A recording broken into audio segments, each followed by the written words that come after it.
বিসমিল্লাহির রহমানির রহিম। মাননীয় সদস্যবর্গ, আসসালামু আলাইকুম। বাজেট সম্পর্কিত সাধারণ আলোচনা অব্যাহত রয়েছে।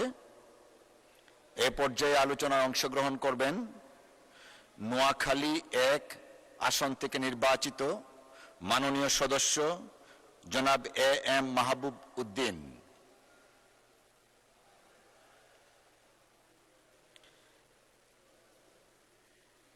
জনাব এ এম মাহবুব উদ্দিন।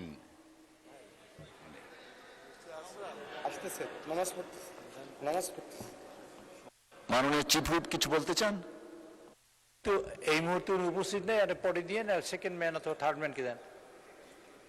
এই মুহূর্তে তিনি উপস্থিত নেই, আপনি তার পরবর্তীতে দিয়েন। If that is the case, এই রুলস সবার ক্ষেত্রে অ্যাপ্লাই হবে। না থাকবে না, পরে আসবে, আবার যাবে, আবার আসবো।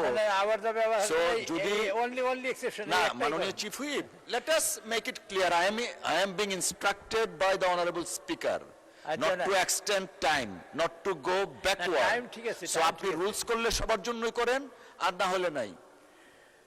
আচ্ছা ঠিক আছে মাননীয় স্পিকার, আপনি যেটা মনে করেন সেটাই সঠিক। না না না, আমরা তো এই চেয়ার থেকে বসে আপনাদের ইনস্ট্রাকশন, আপনাদের কথা টাইম অনুসারে, সিরিয়াল অনুসারে চলি। টাইম ঠিক আছে, কিন্তু এই মুহূর্তে উনি উপস্থিত না থাকার কারণে নেক্সট টাইমে সেকেন্ড বক্তা বা থার্ড বক্তা দিন। এখন একজনের দেন, বরকতুল্লাহ বুলু সাহেব আছেন, তারা দিতে পারেন। না, আমি সিরিয়াল অনুসারে যাই, তাহলে সিরিয়ালে ব্যাঘাত ঘটাবেন না। আচ্ছা মাননীয় স্পিকার, থ্যাংক ইউ।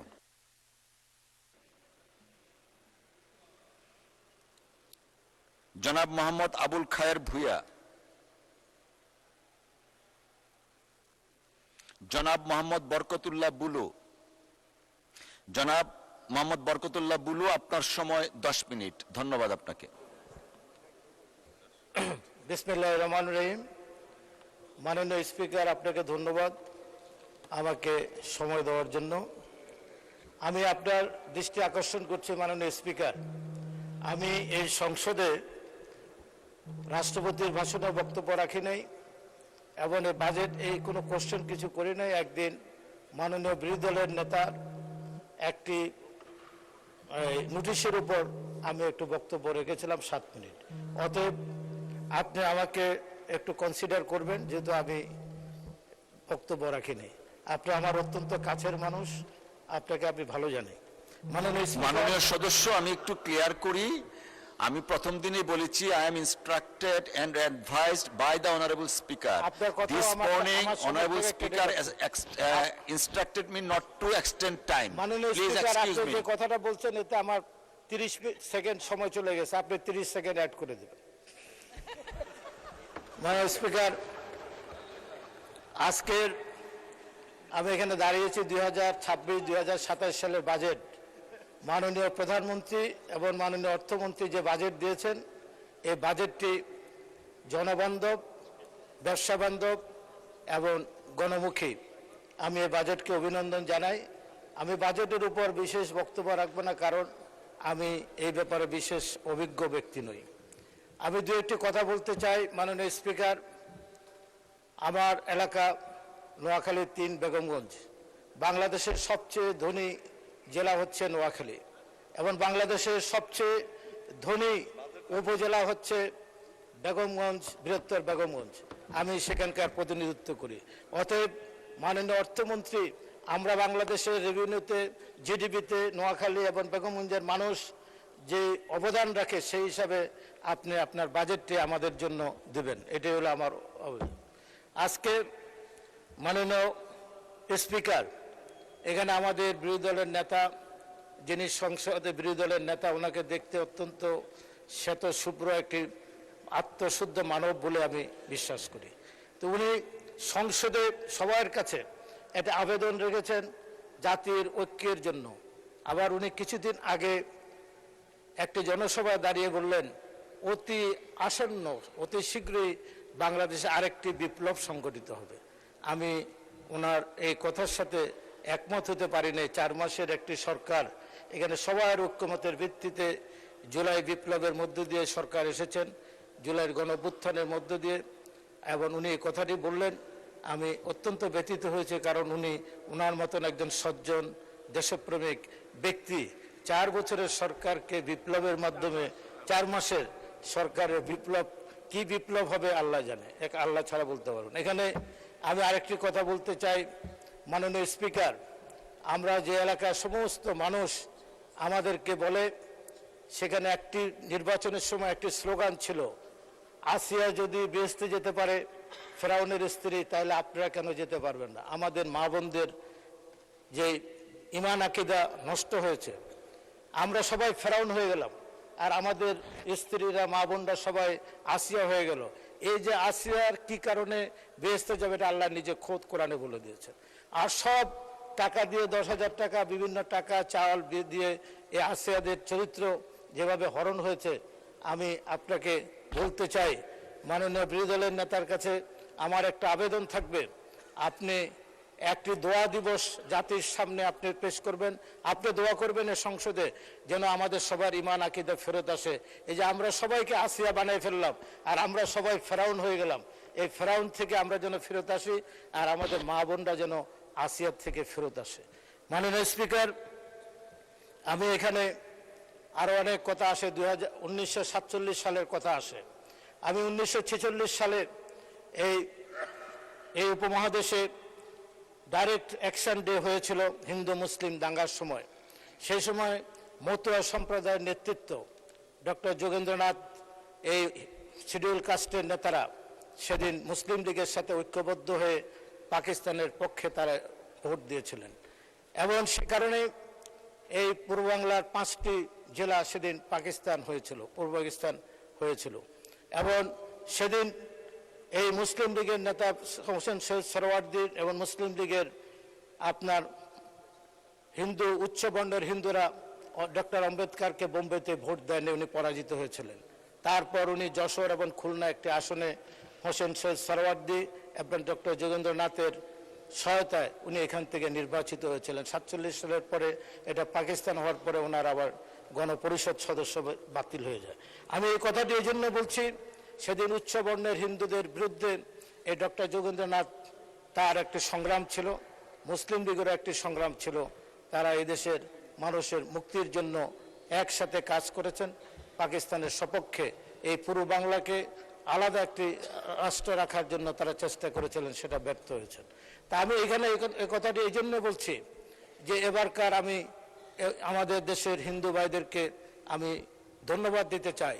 46 সালে তারা যেভাবে 47 সালে পাকিস্তানের পক্ষে হিন্দু সম্প্রদায়ের এই শিডিউল কাস্টের নেতারা তারা ভোট দিয়ে 5টি জেলাকে পাকিস্তান করেছিল, এবারও তারা বাংলাদেশকে রক্ষা করার জন্য তারা সমস্ত হিন্দু ভাইরা, শতকরা 99% হিন্দু ভাইরা এই বিএনপির ধানের শীষে শহীদ প্রেসিডেন্ট জিয়া রহমানের প্রতীক, স্বাধীনতার মহান ঘোষক বেগম খালেদা জিয়ার প্রতীক ধানের শীষের প্রতি ভোট দিয়ে তারা বিএনপিকে ক্ষমতা আনার চেষ্টা করে। কি কারণে আমি তাদেরকে জিজ্ঞাসা করেছি, আমরা 1971 সাল আর দেখতে চাই না, আমরা 1 কোটি মানুষ সেদিন ভারতে নির্বাসিত হয়েছিলাম, আমরা রিফিউজি হয়েছিলাম, এবারও যদি আমরা আতঙ্কিত, যদি বিএনপি ক্ষমতা না আসে, আবার না আমাদেরকে ভারতে চলে যেতে হয়। তো এই অবস্থা থেকে 1971 সালের মহান মুক্তিযুদ্ধকে ধারণ করে আমরা 30 লক্ষ শহীদের রক্তের সাথে আমরা যেন আমরা বেমানি না করি, এটাকে ধরে রেখে আমাদের বাংলাদেশের অর্থনীতি, বাংলাদেশের বাজেট, আমি যদি এখানে দাঁড়িয়ে বলতে চাই, অর্থমন্ত্রী আছেন, বাংলাদেশের বাজেট প্রণয়ন করার জন্য কোথাও যেতে নাই। পৃথিবীর সমস্ত 700 কোটি মানুষের একদম মৃত্যু থেকে জন্ম থেকে মৃত্যু পর্যন্ত একটি প্রশ্নের উত্তর সেখানে আছে, সেটা হলো হযরত মুহাম্মদ সাল্লাল্লাহু আলাইহি ওয়াসাল্লামের জন্ম থেকে মৃত্যু পর্যন্ত ওনার জীবনী দেখলে সকল মানুষের প্রশ্নের উত্তর পাওয়া যাবে। আর বাংলাদেশের জন্মের পর বাংলাদেশের এই যে বাজেট প্রণয়ন, বাংলাদেশের সকল সমস্যা, এটা যদি আপনি দেখতে চান তাহলে জিয়া রহমানের স্বাধীনতার ঘোষণা থেকে ওনার 4.5 বছরের ক্ষমতায় উনি যেভাবে দেশকে উন্নয়ন করেছেন, উনি 1-2টি বাজেট উনি নিজে অর্থমন্ত্রী হিসেবে ঘোষণা দিয়েছিলেন, বাজেট পেশ করেছিলেন। ওনার বাজেটের দিকে তাকালে, ওনার দেশ শাসনের দিকে তাকালে, ওনার দেশপ্রেমের দিকে তাকালে আমাদের সমস্ত প্রশ্নের বাংলাদেশের উত্তর পাওয়া যাবে শহীদ প্রেসিডেন্ট জিয়া রহমানকে। এখানে শহীদ প্রেসিডেন্ট জিয়া রহমান থেকে যদি আমরা বিচ্যুত হই, তাহলে বাংলাদেশের স্বাধীনতার সার্বভৌমত্বের আপনার হুমকির সম্মুখীন হবে।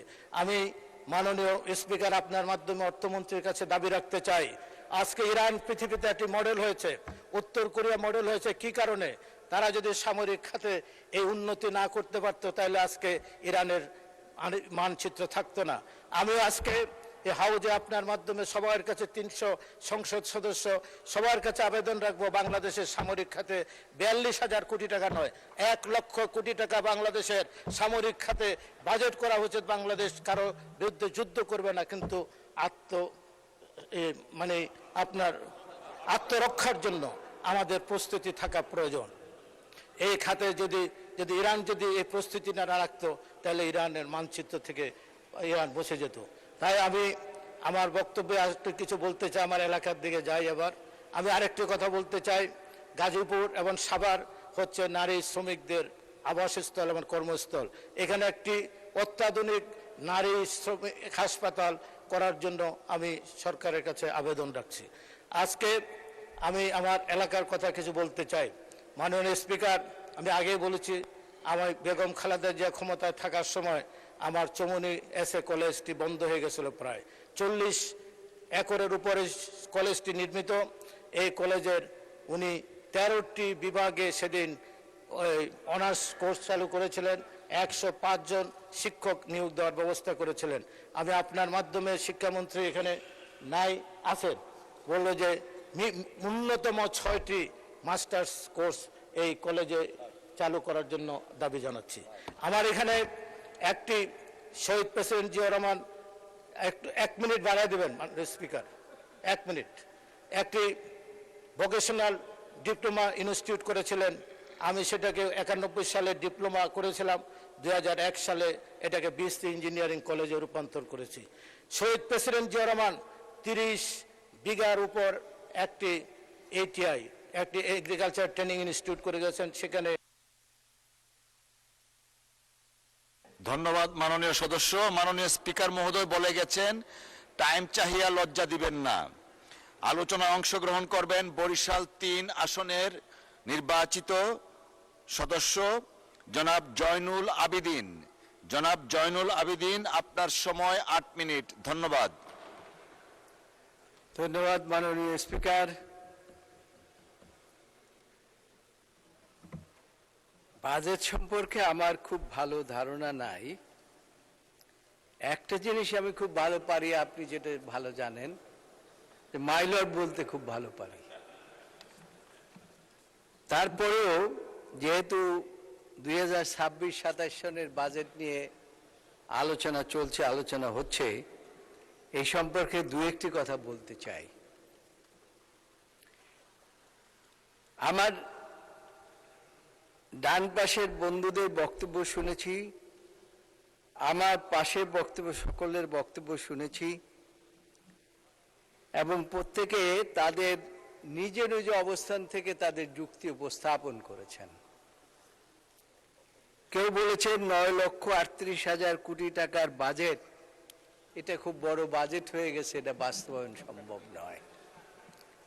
মাননীয় স্পিকার, আমি আপনাকে বলতে চাই, এই বাজেট বাস্তবায়ন শুরু হয়ে গেছে তখনই যখন আমাদের মাননীয় প্রধানমন্ত্রী, সংসদ নেতা, গণমানুষের নেতা যখন দুটি বন্ধুপ্রতিম দেশ মালয়েশিয়া এবং ভারত সফরে গিয়েছেন এবং ফিরে এসে বিবৃতি দিয়েছেন। মালয়েশিয়া এবং চায়না, এই দুইটি অঞ্চল বাংলাদেশের অকৃত্রিম বন্ধু, এবং সেখানে তিনি গিয়ে এসে আজকে যে বিবৃতি দিয়েছেন, সেই বিবৃতি প্রমাণ করে যে বাজেটের বাস্তবায়ন শুরু হয়ে গিয়েছে। আমাদের অর্থমন্ত্রী বাজেট দেওয়ার পূর্বে সর্বশ্রেণী পেশার মানুষ একটা ভীত সন্ত্রস্ত অবস্থার মধ্যে ছিল। তাদের ধারণা ছিল গত 54 বছর যেভাবে বাজেট হয়েছে, এইবারও বোধহয় সেই রকমই বাজেট হবে। কিন্তু আমাদের মধ্যে একটা শঙ্কা ছিল, কিন্তু শঙ্কাটা কেটে গেল যখন বাজেট আমরা বক্তৃতা শুনলাম এবং বাজেটে দেখলাম যে মাননীয় অর্থমন্ত্রী এবং আমাদের মাননীয় প্রধানমন্ত্রী এই বাজেটে এমন কোনো দিক নাই যে দিকগুলো আলোচনা করেন নাই। বিশেষ করে নিত্য প্রয়োজনীয় জিনিসপত্রের দাম যাতে করে না বাড়ে সেজন্য কি কি পদক্ষেপ গ্রহণ করতে হবে সে বিষয়ে তিনি আলোচনা করেছেন এবং দিক নির্দেশনা দিয়েছেন সেটা কিভাবে সম্ভব।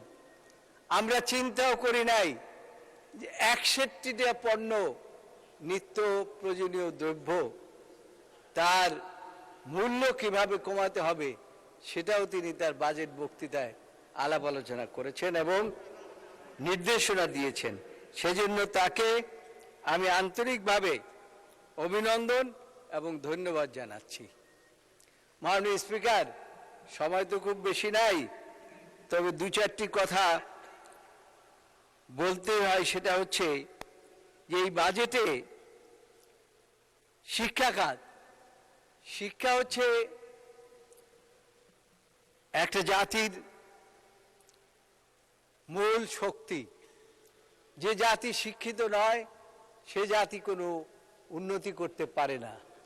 তো শিক্ষা খাতে যে বাজেট দেওয়া হয়েছে, আমার মতে এই বাজেটটি এখানে শিক্ষা খাতে 1.39 থেকে 2% উন্নীত করা হয়েছে। এটা আরো উন্নীত করা দরকার মাননীয় স্পিকার। কেন উন্নীত করা দরকার? তার কারণ এখনো বহু স্কুল জরাজীর্ণ অবস্থায় রয়েছে, কোনো স্কুলের সীমানা নির্ধারিত নাই। এই সমস্ত বিষয়ের উপরে আমাদের আলোকপাত করা দরকার, কেন শিক্ষাক্ষেত্রে যদি আমরা পিছিয়ে যাই সারা জাতি পিছিয়ে যাবে।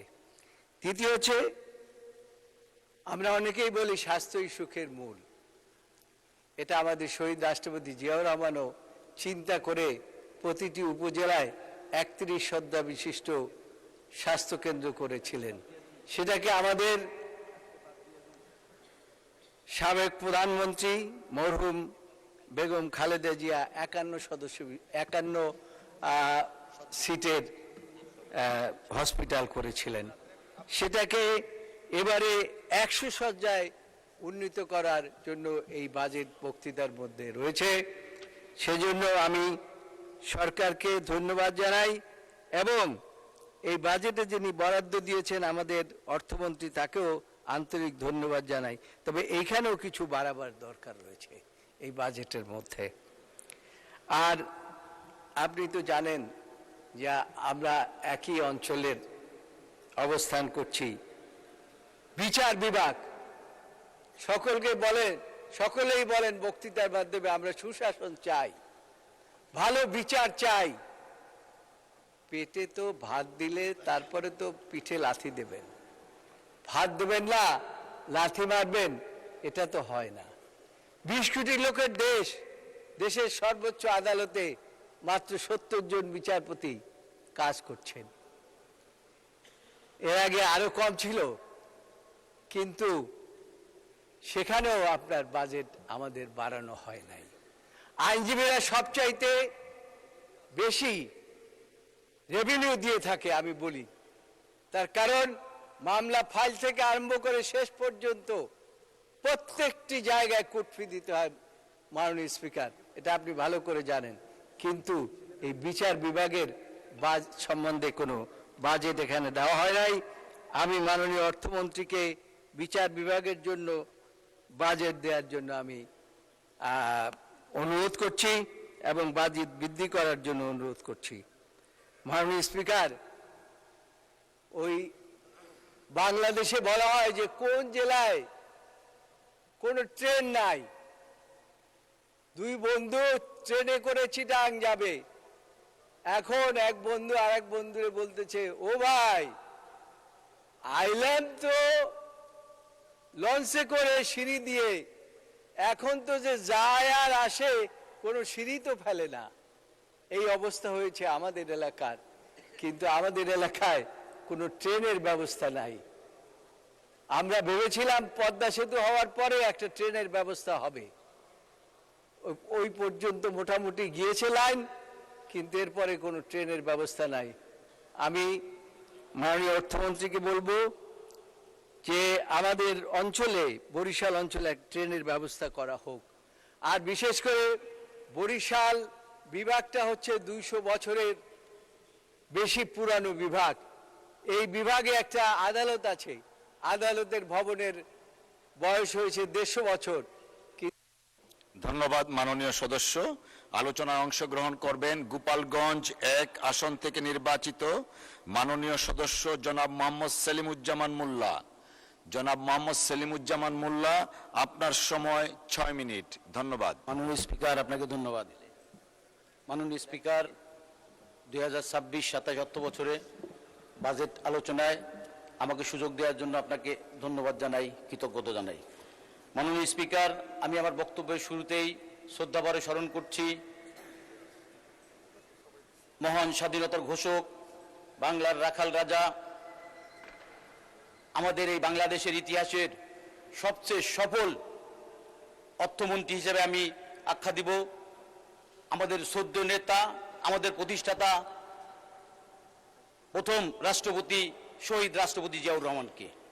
আমি এ কারণেই ওনাকে সফল অর্থমন্ত্রী বলবো যে উনি স্বাধীনতার পর, বিশেষ করে 15ই আগস্টের পরে উনি যখন এদেশের শাসন ক্ষমতা অধিষ্ঠিত হয়েছিলেন, উনি সরকার প্রধান হয়েও উনি কিন্তু অর্থ মন্ত্রণালয়ের দায়িত্ব নিয়েছিলেন। উনি পরপর 2 বার অর্থ মন্ত্রণালয়ের দায়িত্বে ছিলেন এবং একটি বিধ্বস্ত অর্থনীতি থেকে একটি তলাবিহীন ঝুড়ি হিসেবে খ্যাত বাংলাদেশকে উনি একটি আধুনিক স্বনির্ভর বাংলাদেশ হিসেবে রূপ দিয়েছিলেন। আমি শ্রদ্ধাভরে স্মরণ করছি আমার সেই মহান নেতাকে। মাননীয় স্পিকার, আমি শ্রদ্ধাভরে স্মরণ করছি আমাদের মা, গণতন্ত্রের মা, এদেশের 3 বারের সাবেক প্রধানমন্ত্রী মহুয়া দেশনেত্রী বেগম খালেদা জিয়াকে। মাননীয় স্পিকার, আমি শ্রদ্ধাভরে স্মরণ করছি 1971 সালের মহান স্বাধীনতা যুদ্ধে বীর শহীদদের এবং 2024 সালের জুলাই আগস্টের ছাত্র জনতার ঐতিহাসিক গণ অভ্যুত্থানের সেই সব বীর ও সাহসী আত্মোৎসর্গকারী ভাই বোনদের, যাদের রক্তের বিনিময়ে আজ আমরা স্বাধীন ও মুক্ত পরিবেশে নতুন এক বাংলাদেশের অর্থনীতি পুনর্গঠনের লক্ষ্যে এই পবিত্র সংসদে দাঁড়িয়ে কথা বলতে পারছি। আমি কৃতজ্ঞতার সাথে স্মরণ করছি গোপালগঞ্জ 1 আসনের অন্তর্গত মকসিদপুর ও কাশিয়ানী এলাকার সকল মানুষকে, যারা দল মত নির্বিশেষে তারা তাদের সমর্থন দিয়ে আমাকে এই মহান জাতীয় সংসদে তাদের প্রতিনিধি হিসেবে পাঠিয়েছে। মাননীয় স্পিকার, মাননীয় অর্থমন্ত্রী আজকে এক বিশাল ও যুগোপযোগী বাজেট উপহার দিয়েছেন। এটি শুধু ব্যয়ের হিসাব নয়, এটি আমাদের অর্থনৈতিক গণতান্ত্রায়ন এবং ডিরেগুলেশনের মাধ্যমে একটি $1 ট্রিলিয়ন অর্থনীতি রূপান্তরের দূরদর্শী দলিল। মাননীয় স্পিকার, বৈষয়িক অর্থনৈতিক মন্দা এবং পরিবর্তিত পরিস্থিতিতে বাংলাদেশের সামগ্রিক প্রেক্ষাপটে মাননীয় অর্থমন্ত্রীর প্রস্তাবিত 9,18,000 কোটি টাকার বাজেট, আমাদের 38,000 কোটি টাকার বাজেট আমাদের সবার জন্য বিশাল এক সম্ভাবনার দ্বার খুলেছে। যথাযথভাবে বাজেট বাস্তবায়নের মাধ্যমে দারিদ্র্য বিমোচন, কর্মসংস্থান সৃষ্টি এবং অর্থনৈতিক ক্ষেত্রে গতি আনা সম্ভব হবে বলে আমি মনে করি। মাননীয় স্পিকার, এই বাজেটের সবচেয়ে সুন্দর দিক হলো এর দর্শন। আমরা শিক্ষিত এবং আত্মনির্ভরশীল জাতি গঠন করতে চাই। অতীতের মতো কেবল বড় বড় ভৌত অবকাঠামোর পিছনে অন্ধের মতো না ছুটে এবার সর্বোচ্চ অগ্রাধিকার দেওয়া হয়েছে মানব সম্পদ উন্নয়ন, শিক্ষা ও স্বাস্থ্য খাতে। মাননীয় স্পিকার, আপনি যে বিশ্ববিদ্যালয়ে পড়াশোনা করেছেন, আমি ওই বিশ্ববিদ্যালয়ের ছাত্র ছিলাম। আমরা সব সময় দেখেছি সেই 87-88 সাল থেকে ওই বিশ্ববিদ্যালয়ে আমরা দেখেছি বাজেট ঘোষণার পরেই আমরা কিন্তু সবসময় একটা জিনিস দাবি করতাম, সেটা হলো শিক্ষা খাতে সর্বোচ্চ বরাদ্দ দিতে হবে। আমাদের মাননীয় অর্থমন্ত্রী, আমাদের মাননীয় প্রধানমন্ত্রীর পরামর্শে এবার কিন্তু আমাদের শিক্ষা খাতে সর্বোচ্চ বরাদ্দ দিয়েছেন মাননীয় স্পিকার। আমি বিশ্বাস করি বিএনপি যখনই ক্ষমতায় আসে তখনই শিক্ষা খাতকে সবচেয়ে গুরুত্ব দিয়ে থাকেন।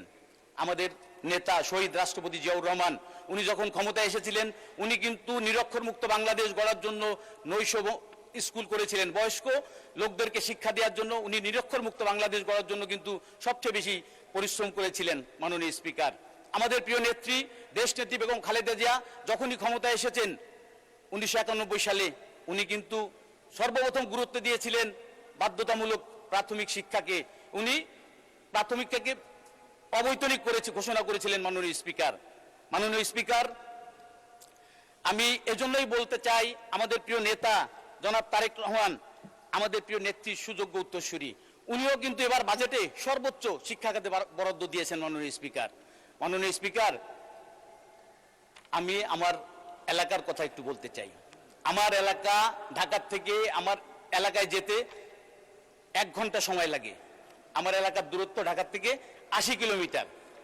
আমরা কৃষি নির্ভর অঞ্চলের একটা মানুষ, আমাদের এখানে কিন্তু কোনো শিল্প কারখানা নেই। আমি আপনার মাধ্যমে মাননীয় অর্থমন্ত্রীকে বলবো, আমাদের এই অঞ্চলের, আমাদের ঢাকা ভাঙ্গা যে রাস্তাটি আছে, এটি 4 লেন বিশিষ্ট আছে। এই রাস্তাটি যদি আমরা ভাঙ্গা মংলা, ভাঙ্গা বেনাপোল, ভাঙ্গা বরিশাল 6 লেনে উন্নত করতে পারি, আমরা কিন্তু এখানে একটা শিল্পনগর গড়ে তুলতে পারি। মাননীয় স্পিকার, আমি মাননীয় স্পিকার আপনার মাধ্যমে মাননীয় মন্ত্রীর কাছে আবেদন জানাবো, আপনারা গোপালগঞ্জের দিকে একটু নজর দিবেন। গোপালগঞ্জে সত্যি সত্যি অনেক অবকাঠামো আছে, অবকাঠামোর উন্নয়ন হয়েছে, কিন্তু মূলত সেই অবকাঠামোর ভিতরে সেই অবকাঠামো পরিচালনা করার জন্য যা যা দরকার সেরকম কোনো কিন্তু ব্যবস্থা নেই। মাননীয় স্পিকার, মাননীয় স্পিকার, আমি জামাতে ইসলামের একজন বন্ধুর কথা বলতে চাই। আমরা 71 দেখিনি, আমরা আমাদের মুরব্বীদের কাছে 71-এর কথা শুনেছি। আমাদের 86 সাল দেখার সুযোগ হয়েছে, আমাদের 93 সাল দেখার সুযোগ হয়েছে, আমাদের 2008 সাল দেখার সুযোগ হয়েছে। সর্বোপরি এখন আমরা ওনাদের চেহারা দেখছি। আমাদের সবচেয়ে বড় সৌভাগ্য, এতদিন অনেকেই গুপ্ত ছিলেন, তারা এখন প্রকাশ্যে রাজনীতি করছে। এ কারণেই আমাদের অসংখ্য ধন্যবাদ মাননীয় সদস্য। আলোচনায় অংশগ্রহণ করবেন সিরাজগঞ্জ 4 আসন থেকে নির্বাচিত মাননীয় সদস্য জনাব মোহাম্মদ রফিকুল ইসলাম খান। জনাব মোহাম্মদ রফিকুল ইসলাম খান, আপনার সময় 30 মিনিট, 30 মিনিটস। Thank you. মাননীয় স্পিকার, আপনাকে ধন্যবাদ। আমি আমার কথা বলার শুরুতেই আমি শ্রদ্ধার সাথে স্মরণ করছি 47, 71, 90 এবং 24-এ যারা জীবন দিয়েছেন, এবং আরও শ্রদ্ধার সাথে স্মরণ করছি আমাদের নেতা সাবেক মন্ত্রী শহীদ মাওলানা মতিউর রহমান নিজামী সহ ফেসিবাদের আমলে আওয়ামী জামাত এবং বিএনপি সহ বাংলাদেশের নির্যাতিত মানুষেরা যারা জীবন দিয়েছেন তাদেরকে আমি শ্রদ্ধার সাথে স্মরণ করছি। মাননীয় স্পিকার, আমাদের এখন বাজেট অধিবেশন চলছে, বাজেটের উপরে আলোচনা চলছে। বাজেটে অনেকেই বলছেন আমাদের সরকারি দলের মাননীয় সদস্যবৃন্দ যে এবারের বাজেট এত ভালো হয়েছে যে কেউ মিছিলও করে নাই, কেউ দামও বাড়ে নাই। আমি মনে করি কথাটা মোটেই সঠিক নয়। দামও বেড়েছে, মিছিলও হয়েছে। দাম তো এখন বাড়বে কেন? দাম তো আগেই বাড়ায় দিয়েছেন। কারণ তেলের দাম, গ্যাসের দাম, বিদ্যুতের দাম এটা আগেই বৃদ্ধি হয়েছে, তখন মিছিল শুরু হয়েছে। এবং বাজেট পেশ করার পরেও কিন্তু মিছিল হয়েছে। কাজেই দাম বাড়ে নাই। দাম, এই যে আমার হাতে এখানে একটা তালিকা আছে, আপনি যে সময় দিয়েছেন এই সব তালিকা বলা যাবে না কোন কোন জিনিসের দাম বাড়ছে, তারপর 2-1টার কথা বলি আর কি। মাননীয় স্পিকার, এলপিজি গ্যাস এটা বৃদ্ধি হয়েছে, আগে ছিল 1341 টাকা, এখন হচ্ছে 1728 টাকা, বৃদ্ধি হয়েছে 28.9 টাকা, তার মানে 29 টাকা। এরপরে ডিজেলের দাম বৃদ্ধি হয়েছে প্রতি লিটারে 15 টাকা। কেরোসিনের তেলের দাম বৃদ্ধি হয়েছে প্রতি লিটারে 18 টাকা। এরপরে পেট্রোলের দাম বৃদ্ধি হয়েছে প্রতি লিটারে, আগে ছিল 116 টাকা, এখন হচ্ছে 135 টাকা, 19 টাকা বৃদ্ধি হয়েছে। এইভাবে যদি আমি ধরি, ডিমের দাম প্রতি 1 ডজন ডিমের দাম ছিল আগে আপনার, ব্রয়লার মুরগির ডিম ছিল 100, প্রতি কেজি ছিল মুরগি 185 টাকা, এখন হচ্ছে 200 টাকা। ডিম ছিল 1 ডজন 135 টাকা, এখন হচ্ছে 145 টাকা। পেঁয়াজের দাম আগে ছিল 50 টাকা, এখন ছিল 58 টাকা। সোনালী মুরগি প্রতি কেজি ছিল 300 টাকা, এখন 400 টাকা। এখন আমাদের সরকারি দলের বন্ধুরা আসলে আদৌ বাজারে যান কিনা এটা হলো প্রশ্ন আর কি। বাজারে গেলে তো এটা টের পাইতেন আর কি। মাননীয় স্পিকার, এরপরে ওনারা অনেকেই বলছেন যে আমরা বলছি গরিব মারার বাজেট, এটা আসলেই গরিব মারার বাজেট। আমি লুটপাটের বাজেটের কথা বলতে চাই না, তবে গরিব মারার বাজেট এ ব্যাপারে কোনো সন্দেহ নাই। আপনার যে সমস্ত জায়গায় ভ্যাট ধরা হয়েছে তার মধ্যে মুদির দোকানেও ব্যাট ধরা হয়েছে। আমাদের নেতা, বিরোধী দলের নেতা বলছিলেন ফকিরকেও ব্যাট দিতে হয়, না ফকির তো সারাদিন ভিক্ষা করে ওই মুদির দোকানে যায়, তার জিনিস কেনে রাত্রে খাবার জন্য, কাজে তাকেও ভ্যাট দিয়ে তারপরে বাড়িতে যেতে হয় জিনিস কিনে নিয়ে। তাহলে এটা কি গরিব মারার বাজার বলতে হবে না? ভিক্ষা করে সে তাকেও ভ্যাট দিতে হয়। মাননীয় স্পিকার, এরপরে আমাদের মাননীয় অর্থমন্ত্রী বাজেটের উপর যে সংবাদ সম্মেলন করছিলেন, সেই সংবাদ সম্মেলন উনি খুবই ক্লিয়ার করে একটা সত্য কথা বলছেন। উনি বলছেন অর্থনীতি ঘুরে দাঁড়াবে চতুর্থ বছরে। তার মানে এই বাজেট ভালো বাজেট নয়। ভালো বাজেট যদি হতো তাহলে এই বছরই অর্থনীতি ঘুরে দাঁড়াইতো, কিন্তু এটা চতুর্থ বছরে যা অর্থনীতি ঘুরে দাঁড়াবে। তার মানে 3 বছর বাংলাদেশের মানুষকে কষ্ট করতে হবে। বাংলাদেশের মানুষ যা আগে কষ্টে ছিল ওই রকম কষ্টে বাংলাদেশের মানুষকে আবারও থাকতে হবে। মাননীয় স্পিকার, এরপরে আমি বাজেটের ব্যাপারে, বাজেটে এবার জিডিপি প্রবৃদ্ধি ধরা হয়েছে 6.5, কিন্তু বিশ্বব্যাংকের পূর্বাভাস হলো এবারে ম্যাক্সিমাম জিডিপি বৃদ্ধি পেতে পারে 4.6। মূল্যস্ফীতির হার ধরা হয়েছে 7.5, কিন্তু ইতিমধ্যেই মার্চ থেকে যদি আমরা ধরি, ফেব্রুয়ারি বাদই দিলাম, মার্চ, এপ্রিল, মে বৃদ্ধি হয়ে এখন হয়েছে 9.42। তাহলে আমাদের যে জিডিপি এবং মুদ্রাস্ফীতির যে হার ধরা হয়েছে এটা কিন্তু ইতিমধ্যেই ফেল করেছে। কাজেই এটা যে জনবান্ধব বাজেট এটা বলার কোনো সুযোগ এখানে নাই। মাননীয় স্পিকার, এবছরে এডিবির, যেটা গত 1 বছরে 11 মাসে এডিবির বাস্তবায়ন হয়েছে 48.23%। 1 মাসে 1 লাখ কোটি টাকা ব্যয়ের চাপ, উন্নয়ন খরচে বড় স্থবিরতা, বেশ কয়েকটি মন্ত্রণালয় বরাদ্দের 1/3 ব্যয় করতে পারেননি। তাহলে যদি উন্নয়ন বরাদ্দ যদি বাস্তবায়িত হয় 48.23%, তাহলে 51%-এরও বেশি কিন্তু এখনো অবাস্তবায়িত রয়ে গেছে। কিন্তু মাস বাকি আছে কয়টা? এটা হলো 11 মাসের রিপোর্ট, 1 মাস। তাহলে 1 মাসে এই টাকা কিভাবে বরাদ্দ হবে? এবং এই যে তড়িঘড়ি করে বরাদ্দ, এই জায়গায় অফিসে, আদালত থেকে শুরু করে সর্বত্রই লুটপাট হবে। এবং এই না হলে লুটপাট না করলে এত টাকা খরচ করবে কিভাবে? 11 মাসে 48% খরচ হয়েছে, আর 1 মাসে 51-52% খরচ হবে কিসের ভিত্তিতে? মাননীয় স্পিকার, সুতরাং এই বাজেট আসলে জনবান্ধব নয়, এটা আমরা বলতে পারি। মাননীয় স্পিকার,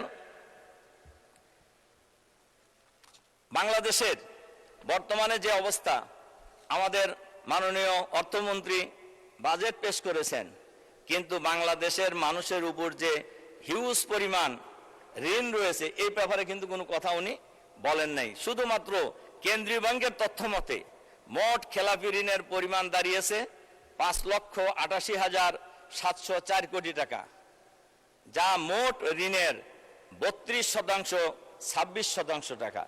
এটার বিরাট ব্যাপার। অথচ আপনার 3% কম খেলাপি ঋণ এমন ব্যাংকের সংখ্যা খুবই কম। কেবলমাত্র খেলাপি ঋণের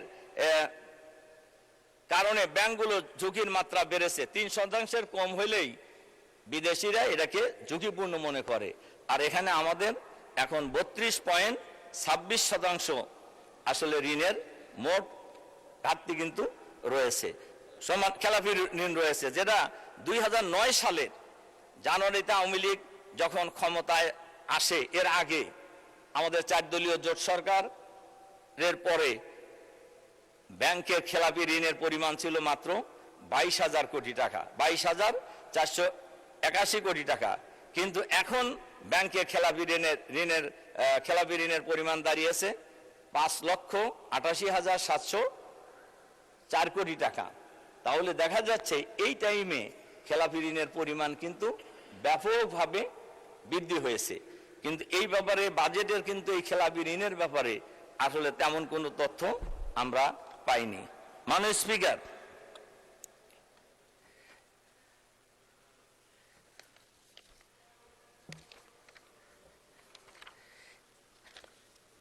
এবছরে এই সরকার ক্ষমতা আসার পরে যে বিদেশে ঋণ পরিশোধ করা হয়েছে।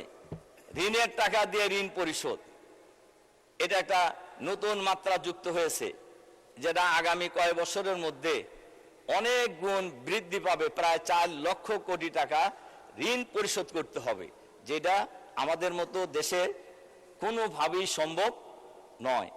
সম্মানিত মাননীয় স্পিকার, এই হলো আমি বাজেটের উপর কয়টা কথা বলার পর বাংলাদেশে বাজেট বাস্তবায়নের, বাংলাদেশের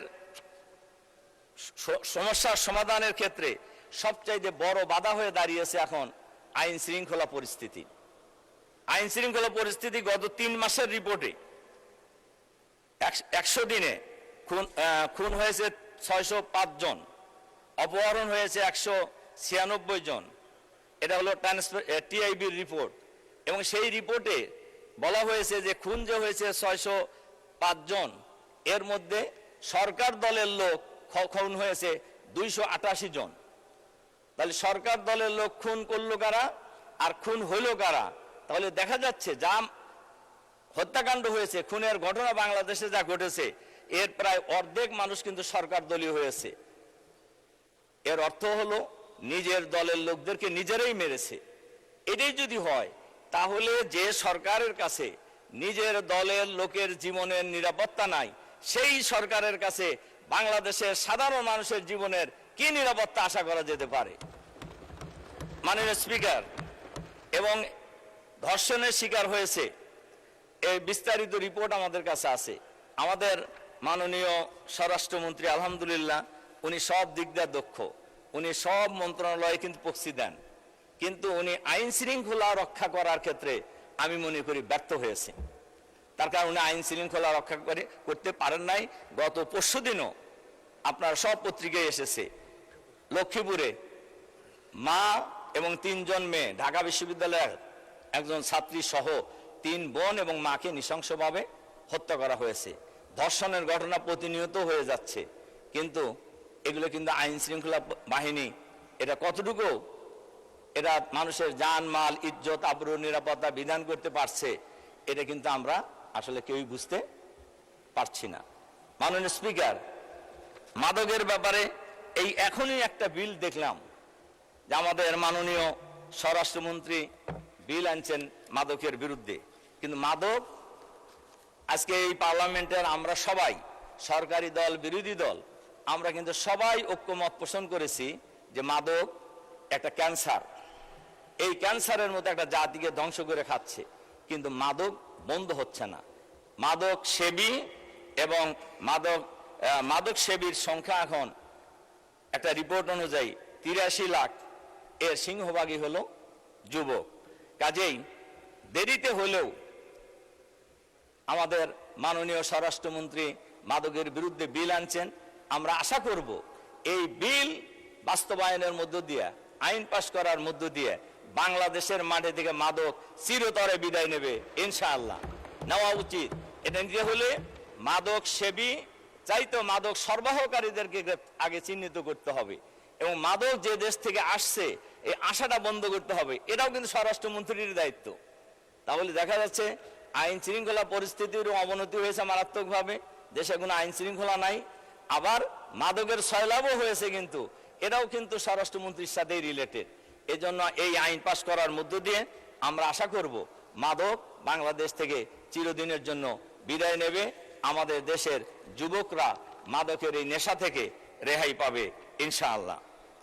মাননীয় স্পিকার, একটা কথা আমরা আগেও বলেছি এবং বলতেই হবে, সেটা হলো গণভোটের রায় বাস্তবায়ন করা। তার কারণ গণভোটের রায় বাস্তবায়ন করা, গণভোট দিয়েছে বাংলাদেশের শতকরা প্রায় 70% মানুষ, এবং আমরা সব দল মিলেই ঐক্যমত কমিশনে আমরা সবাই একমত হয়েছি সংস্কারের জন্য। এবং কি কি সংস্কার হয়েছে এটা গণভোটের সময় পাবলিকলি জানানো হয়েছে, এবং তার ভিত্তিতে মানুষ ভোট দিয়েছে। এবং কিন্তু আমরা লক্ষ্য করছি এই গণভোট এই পার্লামেন্টে সংখ্যাগরিষ্ঠতার জোরে বাতিল করা হয়েছে। কিন্তু বাংলাদেশের মানুষ ওনারা বলেছেন যে সংবিধানের সাথে সাংঘর্ষিক। এ কথা মোটেই সঠিক নয়। তার কারণ শহীদ প্রেসিডেন্ট জিয়াউর রহমান সাহেবের সময় গণভোট হয়েছে, এরশাদ সাহেবের সময় গণভোট হয়েছে, এরপরে বেগম খালেদা জিয়ার সময় গণভোট হয়েছে। তখন তো সংবিধানে গণভোটের কথা ছিল না। তখন ওইটা যদি কার্যকর হয়, এখন কার্যকর হইতে অসুবিধা কি? কার্যত অসুবিধা থাকার কোনো কারণ নেই। কিন্তু গণভোটে মানুষ রায় দিয়েছে, গণভোটকে পাশ কাটাইয়ে আসলে আমি গণভোটের ব্যাপারে একটা কথা বলতে চাই। আমাদের সরকার দলীয় বন্ধুরা হয়তো রাগ করবেন, রাগ করলেও বলতে হয়। কেয়ারটেকার সরকার 90-র গণ আন্দোলনে জামাত ইসলামী সহ 3 জোটের রূপরেখা ছিল, যারাই ক্ষমতায় আসবে তারা কেয়ারটেকার সরকারের বিল পার্লামেন্টে এনে সংবিধানে সংযোজন করবেন। কিন্তু আমরা লক্ষ্য করেছি জামাত ইসলামীর সমর্থন নিয়ে 91 সালে যে সরকার হয়েছিল ওনারা কিন্তু এটা করেন নাই। আন্দোলন সংগ্রামের মধ্য দিয়ে এক পর্যায়ে তড়িঘড়ি করে নির্বাচন দিয়ে 1 মাসের সরকার ছিল, কেয়ারটেকার বিল কিন্তু সংবিধানে সংযোজিত হয়েছে এবং আশা করি আবারও সংযোজিত হবে এবং অলরেডি হয়ে গেছে সুপ্রিম কোর্টের রায়ের মধ্য দিয়েই। তা আমি যে কথা বলছিলাম, গণভোটের রায় এটা বাংলাদেশের শতকরা 70% মানুষের দাবি। কাজে এই রায় বাস্তবায়ন করা সরকারের দায়িত্ব মেইনলি। সরকার যদি এই রায় বাস্তবায়ন করার ক্ষেত্রে গড়িমসি করে তাহলে খুবই পরিষ্কারভাবে বোঝা যাচ্ছে এইটার পরিণতি খুব ভালো হবে না।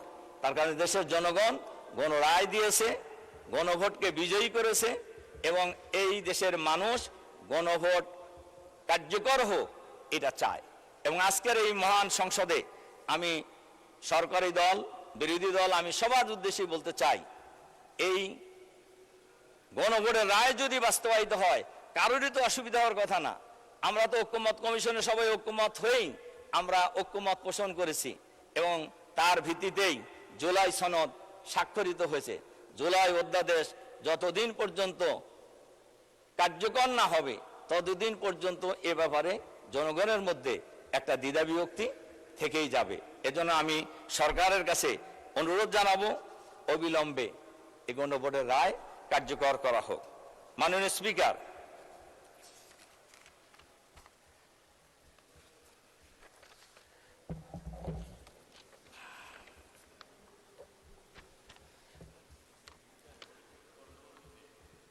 যে বিষয়ে মাননীয় স্পিকার এরপরে আমি যে বক্তব্যটি রাখতে চাই, কওমি মাদ্রাসার 12 থেকে 14 লক্ষ ছাত্র রয়েছে, ছাত্রছাত্রী রয়েছে। এই 12 লক্ষ 14 লক্ষ ছাত্রছাত্রীদের উন্নয়নের জন্য বাজেটে বরাদ্দ থাকতে হবে। তার কারণ, তবে এক্ষেত্রে একটা কথা বলি, ভারতের এখানে কোনো বৈষম্য করা যাবে না, বরাদ্দ থাকতে হবে। তবে হায়াতুল উলিয়া যারা তাদের বোর্ড আছে এদের সাথে আলাপ আলোচনা করেই এই বরাদ্দ কিভাবে কাজে লাগানো যায় এ ব্যাপারে বাস্তবায়ন করতে হবে। মাননীয় স্পিকার, বাজেট আমাদের নেতা আগেও বলেছেন, আমি আবার বলছি, বাজেট জানুয়ারি থেকে ডিসেম্বর ক্যালেন্ডার অনুযায়ী হওয়া উচিত। এটার আগে একটু আগেই আমি এর প্রমাণ দিয়েছি। যদি জানুয়ারি টু ডিসেম্বর হয় তাহলে এই যে ফাঁকফোকর খোঁজার, এই যে রেইনি সিজনে যে আপনার তড়িঘড়ি করে 1 মাসে 51% বাস্তবায়নের যে তাগিদ, এইটা আর তখন থাকবে না। এর সাথে সাথে আমি এ অনুরোধও জানাবো যে বাজেট প্রতি 3 মাস অথবা 4 মাস অন্তর অন্তর পর্যালোচনা হওয়া উচিত পার্লামেন্টে, যে বাজেট কতটুকু ব্যয় হলো, কত বাজেট নির্ধারিত ছিল, কত বাজেটের ব্যয় হয়েছে। মাননীয় স্পিকার, সরকারকে একটা বিষয়ে অবশ্যই ধন্যবাদ দিতে হবে যে অল্প হলেও ইমাম এবং মুয়াজ্জিনদের জন্য বেতন নির্ধারণ করা হয়েছে, যদিও সেটা খুবই কম। আমি আজকের এই মহান সংসদে আমি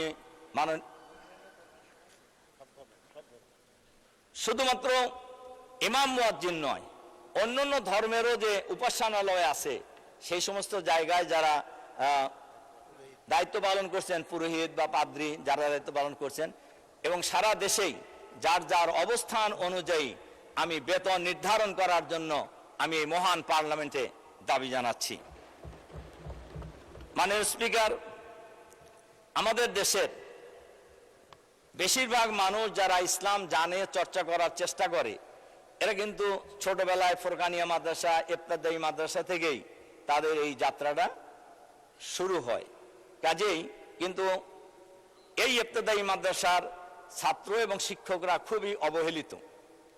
কাজে আমি মহান সংসদে আপনার মাধ্যমে আমি দাবি জানাচ্ছি যে ইবতেদায়ী মাদ্রাসা একটু যাচাই বাছাই করে এগুলোকে সরকারিকরণের জন্য আমি সরকারের কাছে আহ্বান জানাচ্ছি।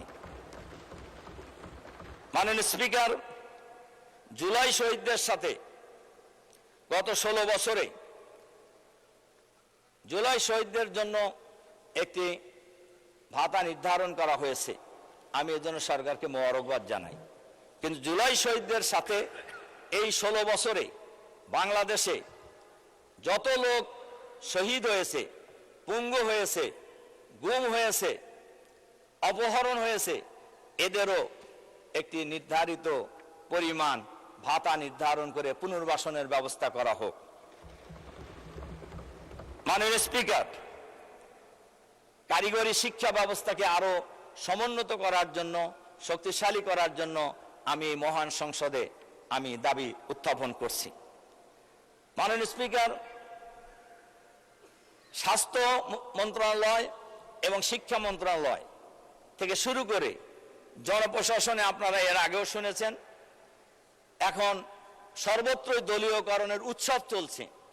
এই উৎসব থেকে আমাদেরকে বিরত হইতে হবে। তার কারণে আমরা লক্ষ্য করছি গত ফেসিবাদের আমলে যে সকল ফেসিবাদের দোসররা বিভিন্ন জায়গায় অবস্থান করছেন, তারা এখনো স্ব জায়গায় আছেন এবং তাদের প্রমোশন হচ্ছে এবং তারা ভালো জায়গায় পোস্টিং পাচ্ছেন।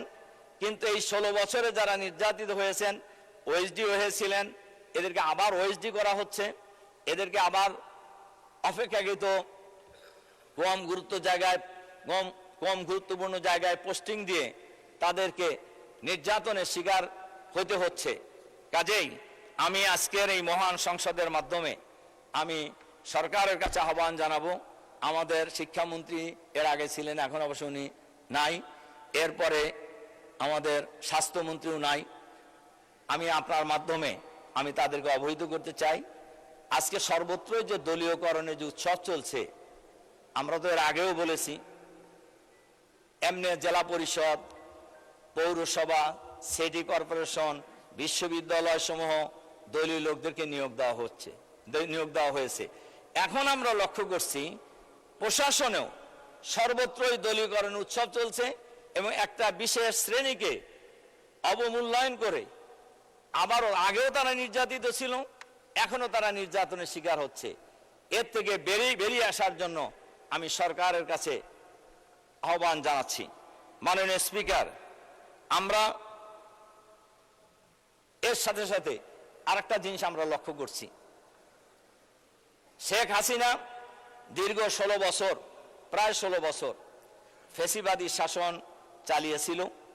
এক পর্যায়ে ছাত্র জনতার আন্দোলনের মুখে তিনি দেশ থেকে পদত্যাগ করে পালিয়ে যেতে বাধ্য হন। কিন্তু আজ পর্যন্ত সরকার, অন্তর্বর্তীকালীন সরকার এবং বর্তমান সরকারের 5 মাস, শেখ হাসিনা সহ ফ্যাসিবাদের দোসর যারা বিদেশে পালিয়ে গেছেন তাদেরকে গ্রেপ্তার করে দেশে আনার কোনো কার্যকর উদ্যোগ এখন পর্যন্ত গ্রহণ করে নাই। আমি মহান সংসদে আপনার মাধ্যমে আমি সরকারের কাছে আহ্বান জানাতে চাই, শেখ হাসিনা সহ যারা বহু খুনের মামলার আসামি, ইতিমধ্যে তার সাজাও হয়েছে, তিনি সহ তাদেরকে, ফ্যাসিবাদের দোসর যারা ছিলেন তাদেরকে গ্রেপ্তার করে দেশে ফিরিয়ে এনে এবং বিচারের মুখোমুখি করে বিচার কার্যক্রম যত তাড়াতাড়ি সম্ভব শেষ করার জন্য আমি আপনার মাধ্যমে আহ্বান জানাচ্ছি। মাননীয় স্পিকার, শরীফ ওসমান হাদি ফ্যাসিবাদী আমলের পরে তাকে নৃশংসভাবে হত্যা করা হয়েছে। আমাদের মাননীয় স্বরাষ্ট্রমন্ত্রী বলেছেন বক্তৃতায়, বাইরে সম্ভবত এক বক্তৃতায় শুনলাম, ওসমান হাদির খুনিদেরকে গ্রেপ্তার করা হয়েছে, তাদেরকে ফিরিয়ে আনা হবে। আমার প্রশ্ন হলো, ফিরিয়ে আনতে দেরি হচ্ছে কেন? এটা তো আলোচিত ঘটনা। অবিলম্বে ওসমান হাদির খুনিদেরকে, যারা গ্রেপ্তার হয়েছে এবং যারা গ্রেপ্তার হয় নাই, তাদের দেশে থাকুক অথবা বিদেশে থাকুক, তাদেরকে গ্রেপ্তার করে দেশে ফিরিয়ে এনে আইনের কাঠগড়ায় দাঁড় করানোর জন্য আমি সরকারের প্রতি আহ্বান জানাচ্ছি। মাননীয় স্পিকার, আমরা যদি সব মিলে যদি চিন্তা করি, তাহলে আমাদের এই বাংলাদেশ একটি সুন্দর বাংলাদেশ। এই বাংলাদেশে এখন বড় সমস্যা হলো দুর্নীতি, কিন্তু দুর্নীতি বন্ধ করার জন্য কার্যকর কোনো উদ্যোগ গ্রহণ করা হয় নাই। দুর্নীতি কমিশন এখন পর্যন্ত গঠন করা হয় নাই, গুম কমিশন এখন পর্যন্ত গঠন করা হয় নাই, অথচ এগুলি সবই কিন্তু ছিল, কিন্তু এগুলিকে এরা পদত্যাগ করেছে সরকারের সিদ্ধান্তের কারণেই, অথবা সরকারের সিদ্ধান্তের প্রতি তারা প্রতিবাদ স্বরূপ তারা পদত্যাগ করেছে। মাননীয় স্পিকার, এক্ষেত্রে আমাদের মাননীয় অর্থমন্ত্রী যে বাজেট পেশ করেছেন, সেই বাজেটের মধ্যেও দুর্নীতি দমন কমিশন, খুন গুম কমিশনের ব্যাপারেও আলাদা করে কোনো বাজেট রাখা হয়েছে বলে এটা প্রতীয়মান হয় নাই। মানবাধিকার কমিশন সহ, মাননীয় স্পিকার, আমরা আজকের এই মহান সংসদে বাজেট অধিবেশনে আমরা সরকারের কাছে আহ্বান জানাবো, এই সমস্ত মানবাধিকার কমিশন, দুর্নীতি কমিশন, খুন গুম কমিশনে বাজেট বরাদ্দের জন্য আমরা আহ্বান জানাচ্ছি। মাননীয় স্পিকার, এর সাথে সাথে আমরা বাজেটের পাশাপাশি, মাননীয় স্পিকার, আরেকটা কথা বলতে হয়, দুর্নীতি মুক্ত এজন্যই করতে হবে, গত 25 সালে বাংলাদেশ থেকে টাকা পাচার হওয়ার একটা নিরাপদ রাখার জায়গা হলো সুইস ব্যাংক। সুইস ব্যাংকে 12,000 কোটিরও বেশি টাকা এই বাংলাদেশ থেকে গত 1 বছরে পাচার হয়েছে। যদি এটা কারা করলো? যদি এটা অন্তর্বর্তীকালীন সরকারের সময় ছিল, কিন্তু এইটা বের করার দায়িত্ব বর্তমান সরকারের। কিন্তু বর্তমান সরকার এই টাকা, পাচারকৃত টাকা ফেরত আনার ব্যাপারে কি কোনো কার্যকর পদক্ষেপ গ্রহণ করেছেন? বাংলাদেশের আপনার সরকার দলীয় একজন সংসদ সদস্য, যিনি বড় অর্থনীতিবিদ, উনি বলেছেন বাংলাদেশের ব্যাংকিং ব্যবস্থার এখন বেহাল দশা, এবং ব্যাংকিং ব্যবস্থার বেহাল দশার অন্যতম কারিগর হলো এবং ব্যাংক লুটেরা এস আলম। শুধুমাত্র ইসলামী ব্যাংক থেকে তিনি 85,000 কোটি টাকা লুট করে নিয়ে গেছেন, অন্য অন্য ব্যাংক থেকে প্রায় 1.5 লক্ষ কোটি টাকা উনি লুটপাট করে নিয়ে গেছেন। আমাদের জন্য দুর্ভাগ্য, এই টাকা ফেরত আনার জন্য সরকার এখন পর্যন্ত কোনো ব্যবস্থা গ্রহণ করে নাই। আরো দুর্ভাগ্য আমাদের জন্য, একজন প্রভাবশালী মন্ত্রী এই ব্যাংক ডাকাত এস আলম অন্যায়ভাবে, অবৈধভাবে 11,000-এর মতো কর্মচারী নিয়োগ করেছিলেন। এই মহান পার্লামেন্টে এই কর্মচারীদের চাকরি ফেরত দেওয়ার জন্য দাবি জানিয়েছেন একজন প্রভাবশালী মন্ত্রী। মাননীয় স্পিকার, এর দ্বারা কি বোঝা যায়?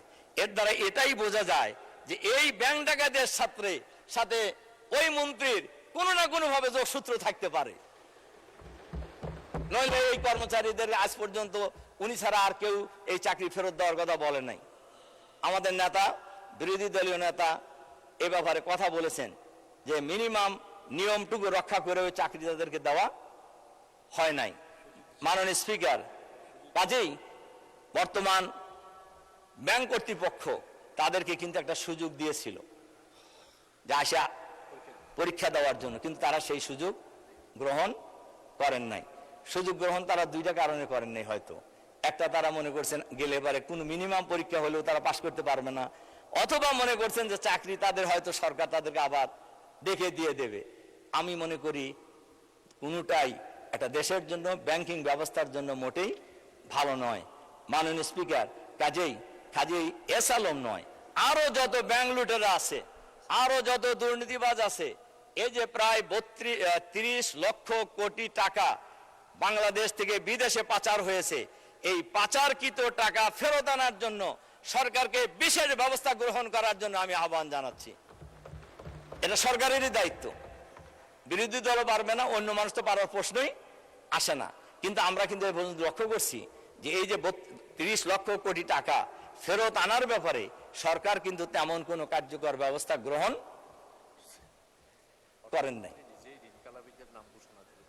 এবং ওই কথা আর বলতে চাই না, অর্থমন্ত্রী নিজেই যে ঋণ খেলাপিদের কথা বলছেন, কাজেই ওটা না বলে আবার নতুন বিতর্কে যেতে চাই না। তবে আমি আপনার মাধ্যমে সরকারের কাছে এই আহ্বান জানাতে চাই, এই বাংলাদেশটা আমার, আপনার, আমাদের সবার। দুর্নীতি যে দলেরই হোক, দুর্নীতিবাজরা কোনো দলের লোক হতে পারে না। এরা দেশের শত্রু, জনগণের শত্রু, এদেরকে না বলতে হবে এবং দুর্নীতি করে পাচারকৃত টাকা এই বাংলাদেশে আবার ফেরত আনতে হবে। কাজেই আসুন আমরা সবাই মিলে গড়ি বাংলাদেশ, চাঁদাবাজ মুক্ত, সন্ত্রাস মুক্ত, দুর্নীতি মুক্ত, দখলবাজ মুক্ত, আধুনিক, মানবিক, বাসযোগ্য সুন্দর বাংলাদেশ আমরা গড়ে তুলব। এটাই হোক আমাদের অঙ্গীকার। আল্লাহ হাফেজ। আমাদের স্লোগান আপনারা শুনছেন নিশ্চয়ই, আমাদের স্লোগান এসো একসাথে গড়ি দেশ, সবার একসাথে গড়ি বাংলাদেশ। আল্লাহ হাফেজ। আসসালামু আলাইকুম রহমতুল্লাহ। অসংখ্য ধন্যবাদ মাননীয় সদস্য। আলোচনায় অংশগ্রহণ করবেন পঞ্চগড় 1 আসন থেকে নির্বাচিত মাননীয় সদস্য জনাব মোহাম্মদ নওশাদ জমির। জনাব মোহাম্মদ নওশাদ জমির, আপনার সময় 8 মিনিট। মাননীয় স্পিকার, আপনাকে ধন্যবাদ। বিসমিল্লাহির রহমানির রহিম। মাননীয় স্পিকার, আপনার মাধ্যমে একটি গণতান্ত্রিক, মানবিক ও অন্তর্ভুক্তিমূলক অর্থনীতির বাজেট প্রণয়ন করার জন্য মাননীয় অর্থমন্ত্রীকে বিশেষভাবে ধন্যবাদ জানাচ্ছি। বিশেষভাবে ধন্যবাদ জানাচ্ছি মাননীয় প্রধানমন্ত্রীকে, যিনি সফলভাবে দুটি দেশ সফল করে এসে বাংলাদেশের সুনাম আবার বয়ে নিয়ে এসেছেন। মাননীয় স্পিকার, আমি ম্যাগনা কার্টা থেকে আরম্ভ করে বস্টন টি পার্টি পর্যন্ত প্রত্যেকটা জায়গাতেই একটা কথা ছিল, সেটা হচ্ছে যে নো ট্যাক্সেশন উইদাউট রিপ্রেজেন্টেশন। আজকে বাংলাদেশে এই জুলাই অভ্যুত্থান বা বিপ্লবের পরে আজকে এই মহান সংসদে আমরা যারা বসতে পেরেছি, একটি সুন্দর গণতান্ত্রিক নির্বাচনের মাধ্যমে আমরা বসেছি এবং সেই নির্বাচনের পরে মাননীয় অর্থমন্ত্রী যেই বাজেট পেশ করেছেন, সেই বাজেটটি বাংলাদেশ রাষ্ট্রের পুনর্মেরামতের প্রথম রূপরেখা বলে আমি বিশ্বাস করি। মাননীয় স্পিকার, আইনের এবং কর আইনের ছাত্র হিসেবে আমি এটুকু আপনার কাছে উল্লেখ করতে চাই যে কর আইনের যে দর্শনগুলো আছে তিনটি, একটি হচ্ছে সোশ্যাল কন্ট্রাক্ট বা সামাজিক চুক্তি, ইউটিলিটেরিয়ানিজম বা উপযোগবাদ যেটা জেরেমি বেন্থামের, কিংবা জন রোলসের যে ন্যায়ভিত্তিক তত্ত্ব। এই তিনটি তত্ত্বের সমন্বয় আজকে আমরা এই বাজেটের মধ্যে দেখতে পাচ্ছি। মাননীয় স্পিকার, সেজন্য আমি আন্তরিকভাবে মাননীয় অর্থমন্ত্রীকে ধন্যবাদ জানাই। মাননীয় স্পিকার, আজকে বাজেট ডেফিসিট নিয়ে অনেক কথা বলা হয়েছে, তা আমি এটার উত্তরে শুধু এটুকু বলতে চাই যে পৃথিবীর যে কোনো দেশের দিকে তাকিয়ে দেখুন এবং পৃথিবীর সবচেয়ে ধনী যে দেশটা আমেরিকা যুক্তরাষ্ট্র, সেটার দিকে তাকিয়ে দেখুন। 2026 সালে তাদের বাজেট ডেফিসিট $1.2 ট্রিলিয়ন এবং দ্বিতীয় ধনী দেশ জাপানের এই মুহূর্তে বাজেট ডেফিসিট 1.3 ট্রিলিয়ন ইয়েন। তো মাননীয় স্পিকার, বাজেট ডেফিসিট একটা বাজেটের স্বাভাবিক অংশ, এটা খুব অস্বাভাবিক কিছু নয়। আমি যে জায়গাটায় যেতে চাচ্ছি সেটা হচ্ছে মাননীয় অর্থমন্ত্রী অত্যন্ত সাহসিকতার সঙ্গে যে দু একটি জিনিস আমাদের বাজেটে উল্লেখ করেছেন। একটি হচ্ছে যে আমাদের ট্যাক্স জিডিপি রেশিও বা স্থূল আভ্যন্তরীণ উৎপাদন বা এই রেশিওটা অত্যন্ত কম বলে তিনি উল্লেখ করেছেন এবং এটা সত্যটা তিনি সবার সামনে, জাতির সামনে এবং সংসদের সামনে তুলে ধরেছেন এবং এটা থেকে কিভাবে বের হওয়া যায় সেটার একটা প্ল্যানিং বা সেটার একটা বাস্তবায়নের চিত্র তিনি এখানে দিয়েছেন। তিনি আশা করেছেন যে আমরা 10.2% এই ট্যাক্স জিডিপি রেশিওতে ইনশাল্লাহ আমরা যেতে পারবো। এবং এটা থেকে উত্তরণের জন্য আমাদের ট্যাক্স ক্ষেত্র বাড়ানোর ক্ষেত্রে তিনি একটা যুগান্তকারী পদক্ষেপের কথা এখানে বলেছেন, যে আমাদের যে অনানুষ্ঠানিক অর্থনীতি আছে, যেটা বাংলাদেশের শতকরা 28% থেকে 40% অর্থনীতির জন্য দায়ী, মানে তারা কাজ করে, সেই অনানুষ্ঠানিক অর্থনীতিকে তিনি আনুষ্ঠানিকতার মধ্যে আনতে চেয়েছেন। এবং আমি বিশ্বাস করি এটা যদি সম্ভব হয়, বাংলাদেশের আগামীতে বাজেটের ইনশাল্লাহ কোনো অভাব হবে না। মাননীয় স্পিকার, আমি আপনাকে উদাহরণ দিতে পারি, সেটা হচ্ছে যে আপনার এই মুহূর্তে আমাদের জিডিপি হচ্ছে $510 বিলিয়ন। যদি আমাদের এইখানে আমরা 10% আমাদের ট্যাক্স জিডিপি রেশিও হয়, এই মুহূর্তে আমাদের আহরণ হচ্ছে ট্যাক্সের থেকে মাত্র $36 বিলিয়ন। কিন্তু এটা যদি আমরা 10%-এ যেতে পারি তখন আরো $13 বিলিয়ন বেড়ে যাবে। আমরা যদি 12%-এ যেতে পারি সেক্ষেত্রে এটা আরো $23 বিলিয়ন, অর্থাৎ $61 বিলিয়ন হবে। তখন আমাদের বিদেশি ঋণের উপরেও ইনশাল্লাহ নির্ভর করতে হবে না। এখন বাস্তবায়নটা কিভাবে করবেন সেটারও একটা দিক নির্দেশনা কিন্তু তিনি দিয়েছেন। যেমন এখানে ক্যাশলেস একটা অর্থনীতির কথা আমরা আস্তে আস্তে ভাবছি। মানে স্পিকার, এটা আমরা ভারতে দেখেছি, সুইডেনে দেখেছি, মালয়েশিয়াতে দেখেছি। বিভিন্ন দেশে এই ক্যাশলেস অর্থনীতির মাধ্যমে ব্যাপকভাবে কর আহরণ বেড়েছে। যেমন ভারতে 2019 সালে আপনার আয় ছিল 21 লক্ষ কোটি রুপি। 2025 সালে তারা ক্যাশলেস করার পরে তাদের আয় হয়েছে 213 লক্ষ কোটি এবং 1660 কোটি লেনদেন তারা করেছে। মাননীয় স্পিকার, ব্লক চেইন, যেটা অটোমেশনের কথা মাননীয় অর্থমন্ত্রী বলেছেন, এই ব্লক চেইনের মাধ্যমে যে গোল্ডেন আপনার চায়নাতে যেটা আমরা দেখেছি মাননীয় স্পিকার, যে ব্লক চেইনের মাধ্যমে তারা তাদের অর্থনীতিকে এমন একটা জায়গায় নিয়ে গেছেন যে গোল্ডেন ট্যাক্স সিস্টেম 2021 সাল থেকে, সেখানে তারপরের থেকে আপনার এখানে কোনো এই যে দুর্নীতির সুযোগটা একেবারেই বন্ধ হয়ে যায় এবং তার ফলে মাননীয় স্পিকার তাদের ট্যাক্স আহরণ অনেক বেশি বেড়ে গেছে এবং বাংলাদেশও সেই পথেই হাঁটছে এবং ইনশাআল্লাহ আমাদের এই সুযোগ্য প্রধানমন্ত্রী এবং অর্থমন্ত্রীর নেতৃত্বে বাংলাদেশ সেদিকেই এগিয়ে যাবে। আমি আরেকটা কথা একটু বলতে চাই মাননীয় স্পিকার, যে আমাদের এখানে আমাদের এই হিসাব রক্ষণের ব্যাপারে আমাদের আইনটাকে আরেকটু কড়াকড়ি করার প্রয়োজনীয়তা আছে। কারণ কৌটিল্য এই 2000 বছর আগে বলেছিলেন যে আপনার হিসাব রক্ষক যদি দুর্নীতিপরায়ণ হয় তাহলে পরে আপনার প্রকাশ্য শত্রুর চাইতেও সেটা ভয়ঙ্কর। আমাদের হিসাব রক্ষণের ব্যাপারে প্রয়োজনে ফৌজদারি আইনকে সংশোধন করে এই ব্যাপারে ভূমিকা নেওয়ার প্রয়োজন আছে বলে আমরা বিশ্বাস করি। মাননীয় স্পিকার, পিলার 1 এবং পিলার 2 ওইসিডির দুটো বৈশ্বিক চুক্তি বাংলাদেশ স্বাক্ষর করেছে। এই বৈশ্বিক চুক্তির পিলার 2টা আমাদের জন্য খুব গুরুত্বপূর্ণ, কারণ সেখানে একটা মিনিমাম ট্যাক্সেশন সবগুলো কোম্পানির জন্য বলা হয়েছে।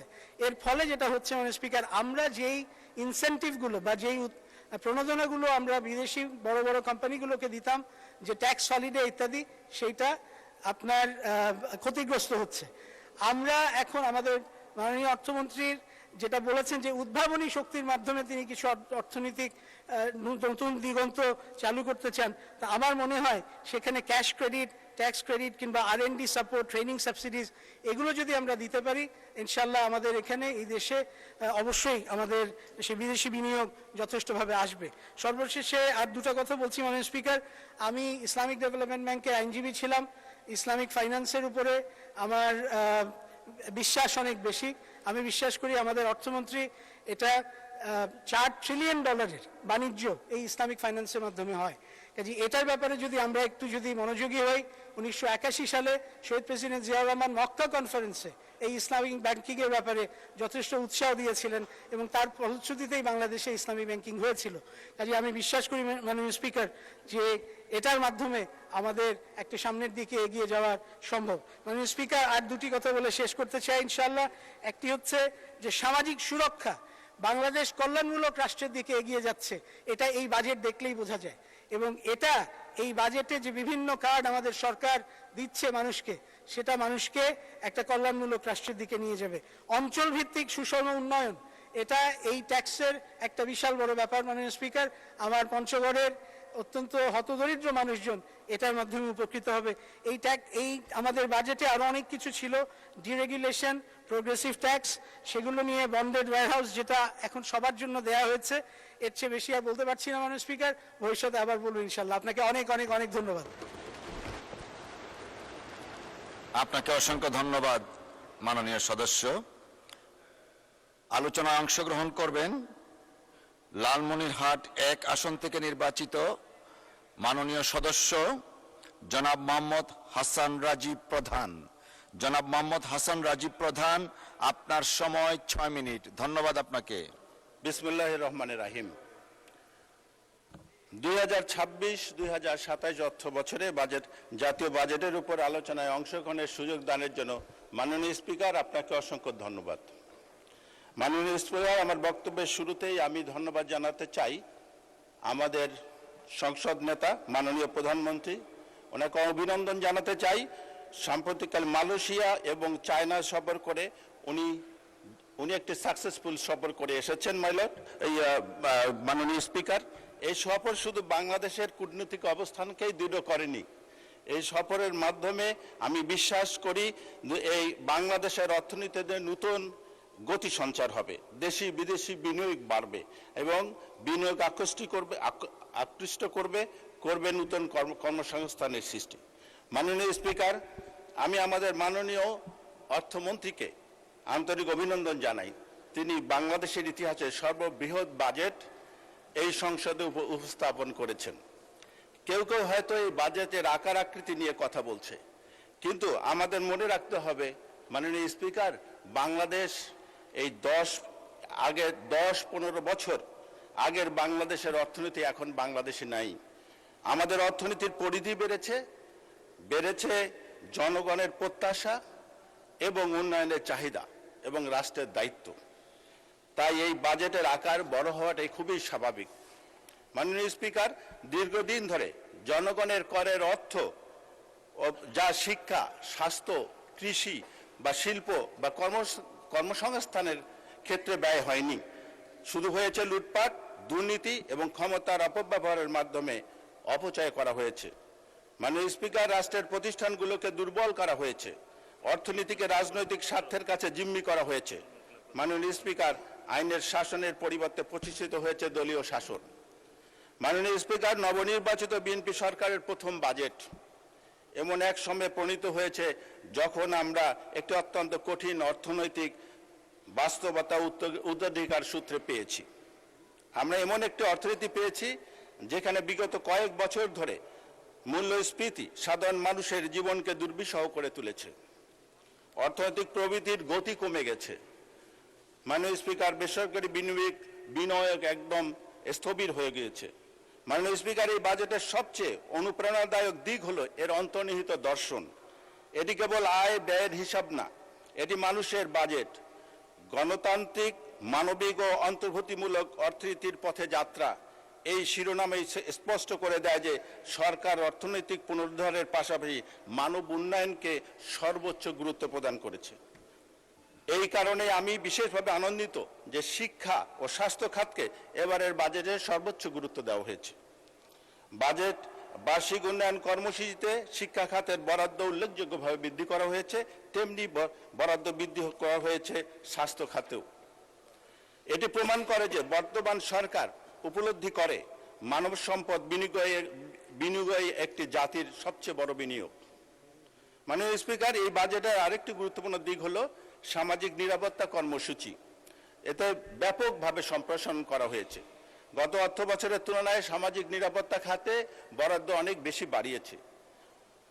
সবচেয়ে গুরুত্বপূর্ণ বিষয় হলো বিএনপি নির্বাচনী ইস্তেহারে যে ফ্যামিলি কার্ডের কথা বলেছে, সেই ফ্যামিলি কার্ড প্রদান কর্মসূচি শুরু হয়েছে, যা কেবল শুধু একটি ভাতা কর্মসূচি নয়, একটি দরিদ্র পরিবারের জন্য নিরাপত্তার প্রতীক। এটি নারীর ক্ষমতায়নে একটি কার্যকর মাধ্যম। একইভাবে কৃষক কার্ডের ব্যবহার শুরু হয়েছে, কৃষক কার্ড প্রদান শুরু হয়েছে, যা কৃষককে আর্থিক সহায়তা এবং বিভিন্ন সরকারি সেবা লাভ করতে সহায়তা করে। মাননীয় স্পিকার, এই বাজেট আমাদের তরুণ প্রজন্মের জন্য একটি শক্তিশালী বার্তা বহন করে আনে। বাংলাদেশ একটি তরুণ জনগোষ্ঠীর দেশ। প্রতি বছর লক্ষ লক্ষ শিক্ষক তরুণ তরুণী স্বপ্ন নিয়ে কর্মবাজারে প্রবেশ করে, এই বাস্তবতা উপলব্ধি করে সরকার উদ্যোক্তা সৃষ্টি, স্টার্ট আপ, ক্ষুদ্র ও মাঝারি শিল্প, নারী উদ্যোক্তা, ফ্রিল্যান্সিং ইত্যাদি সৃজনশীল অর্থনীতির উপর বিশেষ গুরুত্ব প্রদান করেছে। মাননীয় স্পিকার, বাংলাদেশের অর্থনীতির প্রাণ হলো কৃষি। কৃষক বাঁচলে দেশ বাঁচবে। কৃষকের অর্থনীতি শক্তিশালী হলে দেশের অর্থনীতি শক্তিশালী হবে। এ কারণেই কৃষি সামগ্রীর উপরে উল্লেখযোগ্যভাবে রিয়াত প্রদান করা হয়েছে, ট্যাক্স কমিয়ে নেওয়া হয়েছে। মাননীয় স্পিকার, বাংলাদেশের অর্থনীতি বড় চ্যালেঞ্জ হলো দীর্ঘদিন ধরে বিদ্যুৎ ও জ্বালানি সংকট আমাদের শিল্প উৎপাদন, রপ্তানি ও বিনিয়োগকে ক্ষতিগ্রস্ত করেছে। সৌর বিদ্যুৎ খাতে কর অব্যাহতি, সৌর যন্ত্রপাতি আমদানিতে শুল্ক মুক্ত সুবিধা, বৈদ্যুতিক যানবাহনের উপর কর হ্রাস, চার্জিং অবকাঠামোতে শুল্ক প্রত্যাহার এবং ব্যাটারি উৎপাদনে কর সুবিধা, এসব পদক্ষেপ প্রমাণ করে যে সরকার ভবিষ্যতের সবুজ অর্থনীতির জন্য বাংলাদেশকে প্রস্তুত করছে। মাননীয় স্পিকার, এই শেষ পর্যায়ে আমি আমার নির্বাচনী এলাকা দু একটি কথা বলতে চাই।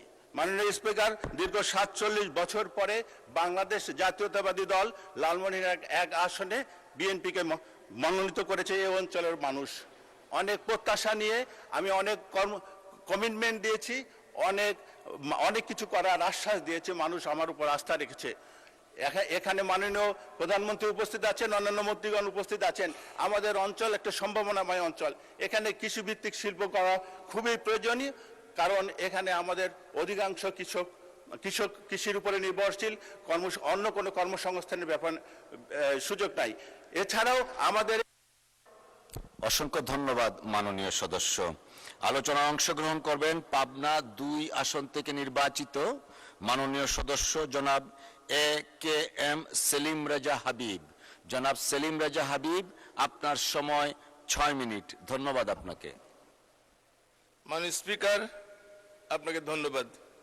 মাননীয় স্পিকার, আমাদের গণতান্ত্রিক অগ্রযাত্রার 54 বছরের ইতিহাসে এই প্রথম আমরা একজন প্রধানমন্ত্রীকে দেখলাম যে রাষ্ট্রীয় বিদেশ সফরে তিনি বাণিজ্যিক ফ্লাইট ব্যবহার করেছেন এবং 250 বা 300 সফর সঙ্গী নয়, মাত্র 28 জন সফর সঙ্গী নিয়ে তিনি পৃথিবীর 2টি প্রভাবশালী দেশ সফর করেছেন। মাননীয় স্পিকার, রাষ্ট্রীয় অর্থের যে অপচয় বিগত সরকার প্রধানগুলো করেছে, তার থেকে বেরিয়ে এসে একজন সাধারণ মানুষের মতো এই যে বিদেশ ভ্রমণ, আমরা এর জন্য মাননীয় প্রধানমন্ত্রীকে আন্তরিকভাবে ধন্যবাদ এবং সাধুবাদ জানাই।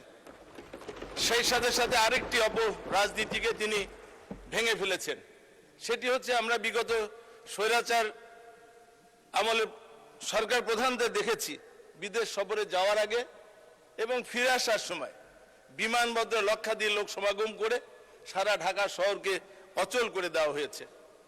এর থেকেও আমাদের মাননীয় প্রধানমন্ত্রী বেরিয়ে এসে জনগণের স্বস্তির জন্য তিনি নীরবে সাধারণ মানুষের মতো বিদেশ গিয়েছেন এবং ফিরে এসেছেন। জনগণের সরকার প্রধানের কাছে জনগণ এটাই প্রত্যাশা করে। তাই আমি মাননীয় প্রধানমন্ত্রীকে আমার পক্ষ থেকে, সংসদের পক্ষ থেকে এবং বাংলাদেশের 18 কোটি মানুষের পক্ষ থেকে আন্তরিক ধন্যবাদ এবং সাধুবাদ জানাই। মাননীয় স্পিকার, আমি অর্থনীতিবিদ নই, অর্থনীতির ছাত্রও নই। এ বিষয়ে আমার বাজেট নিয়ে চুলচেরা বিশ্লেষণ করার ক্ষমতা আমার নাই, কিন্তু জনগণের নিরপেক্ষ ভোটের মাধ্যমে একাধিকবার এই সংসদে আসার সৌভাগ্য আমার হয়েছে। বিভিন্ন সময় এই বাজেট উপস্থাপন করে দেখেছি, আলোচনায় অংশগ্রহণ করেছি, সেখান থেকে যতটুকু জ্ঞান অর্জন করেছি এবং সাদা চোখে যেটুকু দেখেছি সেটুকু নিয়ে আমি বলার চেষ্টা করব। মাননীয় স্পিকার, গত 11 জুন রাষ্ট্র মেরামতের 31 দফা এবং আমাদের নির্বাচনী ইশতেহারের আলোকে আমাদের মাননীয় প্রধানমন্ত্রীর দিক নির্দেশনায় আমাদের সুযোগ্য অর্থমন্ত্রী বাংলাদেশের ইতিহাসে একটি ব্যতিক্রম ধর্মী, গণমুখী, জনবান্ধব এবং সুষম একটি বাজেট তিনি উপস্থাপন করেছেন। এই বাজেট উপস্থাপনের পরেই কোন রাজনৈতিক দল, কোন অর্থনীতিবিদ, সুশীল সমাজ, সাংবাদিক, বুদ্ধিজীবী থেকে কোন শ্রেণী পেশার মানুষ এই বাজেটের বিরুদ্ধে কোনো প্রতিবাদ তো দূরের কথা, একটা মানববন্ধন বা একটা বিবৃতিও আমরা দেখে নেই মাননীয় স্পিকার। কিন্তু আমরা অত্যন্ত দুঃখের সঙ্গে দেখলাম যে একটি রাজনৈতিক দল ক্ষুদ্র একটি ব্যানার হাতে করে একটা প্রতিবাদ মিছিল আমরা সোশ্যাল মিডিয়ায় দেখেছি। সেখানে মাদক, সিগারেট এবং মদের যে ট্যাক্স বাড়ানো হয়েছে এর প্রতিবাদে তারা রাস্তায় দাঁড়িয়েছে মাননীয় স্পিকার। এটা অত্যন্ত দুঃখজনক। যারা ইসলামে মদ এবং মাদককে নিষিদ্ধ করা হয়েছে মাননীয় স্পিকার। মাননীয় স্পিকার, এই বাজেট ঘোষণার পর থেকেই আমাদের বিরোধী দলগুলো যেভাবে এই বাজেটের সমালোচনা করেছে, আমি আর কিছু বলতে চাই না যেহেতু সময় শেষ। আমি শুধু বলবো যে দ্বিচারিতা বাদ দিয়ে আমি মাননীয় অর্থমন্ত্রীকে বলবো যে যারা এই বাজেটে ঋণ নির্ভর বলছে, যারা এই বাজেট দিলে রাষ্ট্রের ক্ষতি হবে, তাদেরকে তাদের এলাকার যে উন্নয়ন বাজেট রয়েছে সেই বাজেটকে কার্টেল যদি করা হয় তাহলে আমার মনে হয় যে ঋণও নেওয়া লাগবে না এবং বাজেটের ঘাটতিও থাকবে না। সুতরাং এই ব্যাপারে অনুরোধ করে যদি তারা রাজি হয় তাহলে আমার মনে হয় এই ব্যাপারে মাননীয় অর্থমন্ত্রী বিচার করতে কি বলে ভেবে দেখতে পারেন। মাননীয় স্পিকার, আমি আমার নির্বাচনী এলাকার কিছু দাবির দিকে যাই। মাননীয় স্পিকার, আমার নির্বাচনী এলাকায় পেঁয়াজ, দেশের 1/4 পেঁয়াজ উৎপাদন হয়। এই পেঁয়াজের দাম এখন বর্তমানে প্রকারভেদে 600 থেকে 800 টাকা মন, অথচ খরচ হয়েছে 1200-1400 টাকা মন। এ ব্যাপারে মাননীয় মন্ত্রী মহোদয়দের কাছে দৃষ্টি আকর্ষণ করে এবার প্রয়োজনীয় ব্যবস্থা গ্রহণ করার জন্য মাননীয় স্পিকার, দেশের উত্তর এবং দক্ষিণ পশ্চিমাঞ্চলের 16 জেলার 3.5 কোটি মানুষের যাতায়াতের জন্য মাননীয় স্পিকার পদ্মা এবং যমুনা নদীর উপর একটি ওয়াই টাইপ সেতু প্রয়োজন। মাননীয় স্পিকার, এই ব্যাপারে মাননীয় প্রধানমন্ত্রীর সদয় অনুমোদনের প্রত্যাশা করছি, দাবি জানাচ্ছি মাননীয় স্পিকার। মাননীয় স্পিকার, আমার নির্বাচনী এলাকার বিল গন্ডহস্তির উপর দিয়ে একটি ওয়াই টাইপ নাকি উড়াল সেতু নির্মাণের আমি দাবি জানাচ্ছি মাননীয় স্পিকার। পাবনা এডওয়ার্ড বিশ্ববিদ্যালয় কলেজকে বিশ্ববিদ্যালয়ে রূপান্তরের দাবি জানাচ্ছি মাননীয় স্পিকার। আরো অনেক দাবি রয়েছে মাননীয় স্পিকার, যেগুলো মন্ত্রী মহোদয়রা রয়েছেন। আশা করি এই বাজেটের মাধ্যমে আমরা আমাদের সে সমস্ত দাবি মাননীয় মন্ত্রী মহোদয়ের মাধ্যমে আমরা পূরণ করতে পারবো। মাননীয় স্পিকার, আমাকে সময় দেওয়ার জন্য আপনাকে ধন্যবাদ। আপনাকেও ধন্যবাদ মাননীয় সদস্য। আলোচনায় অংশগ্রহণ করবেন পাবনা 5 আসন থেকে নির্বাচিত মাননীয় সদস্য জনাব মোহাম্মদ শামসুর রহমান শিমুল বিশ্বাস। জনাব মোহাম্মদ শামসুর রহমান শিমুল বিশ্বাস, আপনার সময় 8 মিনিট। ধন্যবাদ। বিসমিল্লাহির রহমানির রহিম।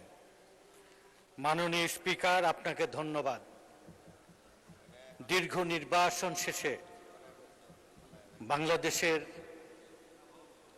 নেতা, বাংলাদেশের আমাদের নেতা মাননীয় প্রধানমন্ত্রী বাংলাদেশে ফিরে এসে প্রতিহিংসা এবং প্রতিশোধের রাজনীতির বিপরীতে জাতীয় ঐক্য, সমৃদ্ধি এবং সমন্বয়ের এবং উন্নয়নের যে রাজনীতি শুরু করেছেন, পর্যায়ক্রমে সংস্কৃতি রাজনীতির যে চিরাচরিত সংস্কৃতির বদলে দিয়ে দুই দেশ বিজয় করেও আমাদের সামনে নতুন একটি রাজনৈতিক সংস্কৃতি তুলে ধরেছেন।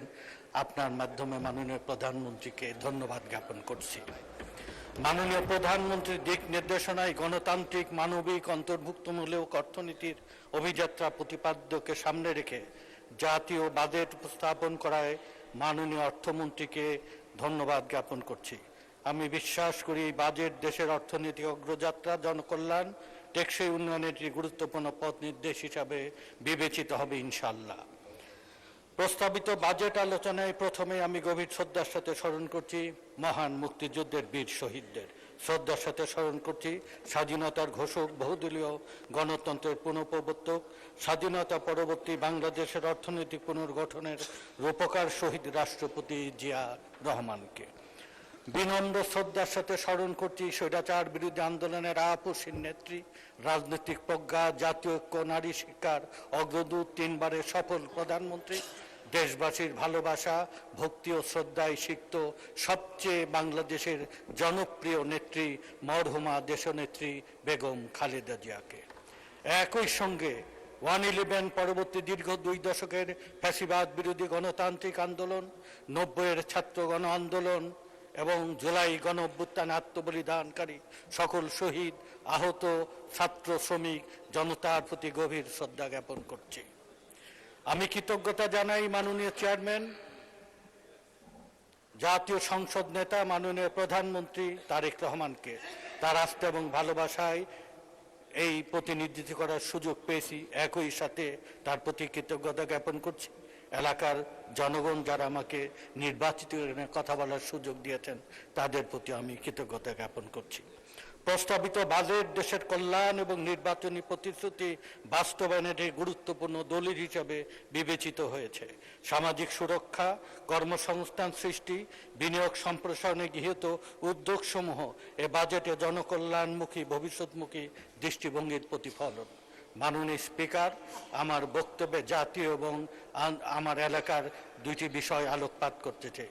প্রথমত, প্রস্তাবিত বাজেটের আলোকে জনগণের প্রত্যাশা এবং পাবনার জনগণের উন্নয়নের কিছু অগ্রাধিকার বিষয়ে আলোকপাত করব।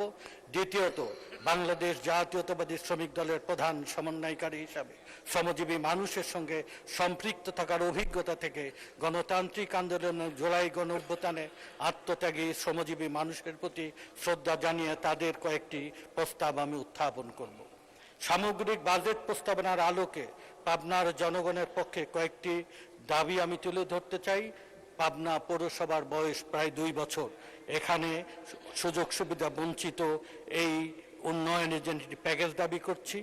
পাবনার সদর হাসপাতালকে 500 শয্যায় বিশিষ্ট পরিণত করা, দেশের দক্ষিণ পশ্চিমাঞ্চল, উত্তর পশ্চিমাঞ্চল, মধ্য অঞ্চল সহ প্রায় 4.5 কোটি মানুষের যোগাযোগ ব্যবস্থার আধুনিক পরিবর্তনের জন্য মানিকগঞ্জের আরিচা, রাজবাড়ির দৌলদিয়া এবং পাবনার খাসসরকে কেন্দ্র সংযুক্ত করে ওয়াই প্যাটার্ন পদ্মা সেতু বাস্তবায়ন অত্যন্ত গুরুত্বপূর্ণ। এ সেতু বাস্তবায়িত হলে 4.5 কোটি মানুষের যোগাযোগ এবং জীবন সহজ হবে, আঞ্চলিক বাণিজ্য বিনিয়োগ বৃদ্ধি পাবে, যমুনা সেতুর উপর প্রচণ্ড চাপ কমবে, বিকল্প যোগাযোগ সৃষ্টি হবে, অর্থনীতি এবং যোগাযোগ ব্যবস্থায় প্রভূত প্রভাব রাখবে এবং ব্যয় সাশ্রয় হবে ইনশাল্লাহ। শহীদ রাষ্ট্রপতি জিয়ার ঘোষিত পাবনা কৃষি বিশ্ববিদ্যালয় এখনো বাস্তবায়ন হয়নি। আমি আপনার মাধ্যমে এই প্রকল্পটি বাস্তবায়নের আমি দৃষ্টি আকর্ষণ করছি। এছাড়া পাবনার ঐতিহ্যবাহী হুঁশিয়ারি পরিবহন, তার দুগ্ধ, ক্ষুদ্র কুটির শিল্প, বন্ধ মিল কারখানা চালু করলে জাতীয় এবং আঞ্চলিকভাবে এক প্রভাব এবং কর্মসংস্থান তৈরি করবে। মাননীয় স্পিকার, নির্বাচন ইশতেহার অনুযায়ী জীবনচক্র ভিত্তিক সামাজিক নিরাপত্তা কর্মসূচির উদ্যোগকে আমি স্বাগত জানাই। আমার প্রস্তাব দেশের প্রায় 85% অপ্রাতিষ্ঠানিক খাতে শ্রমজীবী মানুষকে এই কর্মসূচির আওতায় আনা হোক। অসুস্থতা, দুর্ঘটনা, কর্মহানি, বার্ধক্য, তাদের সুরক্ষা নিশ্চিত করা জরুরি। নারী কর্মীদের মাতৃত্বকালীন সুরক্ষায় বিএনপির 6 মাসের ছুটির প্রতিশ্রুতি প্রশংসনীয়। তবে অপ্রাতিষ্ঠানিক খাতের শ্রমিক, কর্মচারী, দুর্ঘটনায় ক্ষতিগ্রস্ত পরিবার, বয়স্ক, কর্মচ্যুত শ্রমজীবী মানুষ, প্রতারণা শিকার প্রত্যক্ষত অভিবাসী, দৈনিক ভিত্তিক আউটসোর্সিং কর্মীদের সামাজিক নিরাপত্তা কর্মসূচির আওতায় আনার দাবি করছি। মাননীয় স্পিকার, দীর্ঘদিন মজুরি নির্ধারণের বাইরে থাকা বাংলাদেশের শ্রমিকদের জন্য সরকারের সাম্প্রতিক উদ্যোগকে শ্রমজীবী মানুষ সাধুবাদ জানিয়েছে।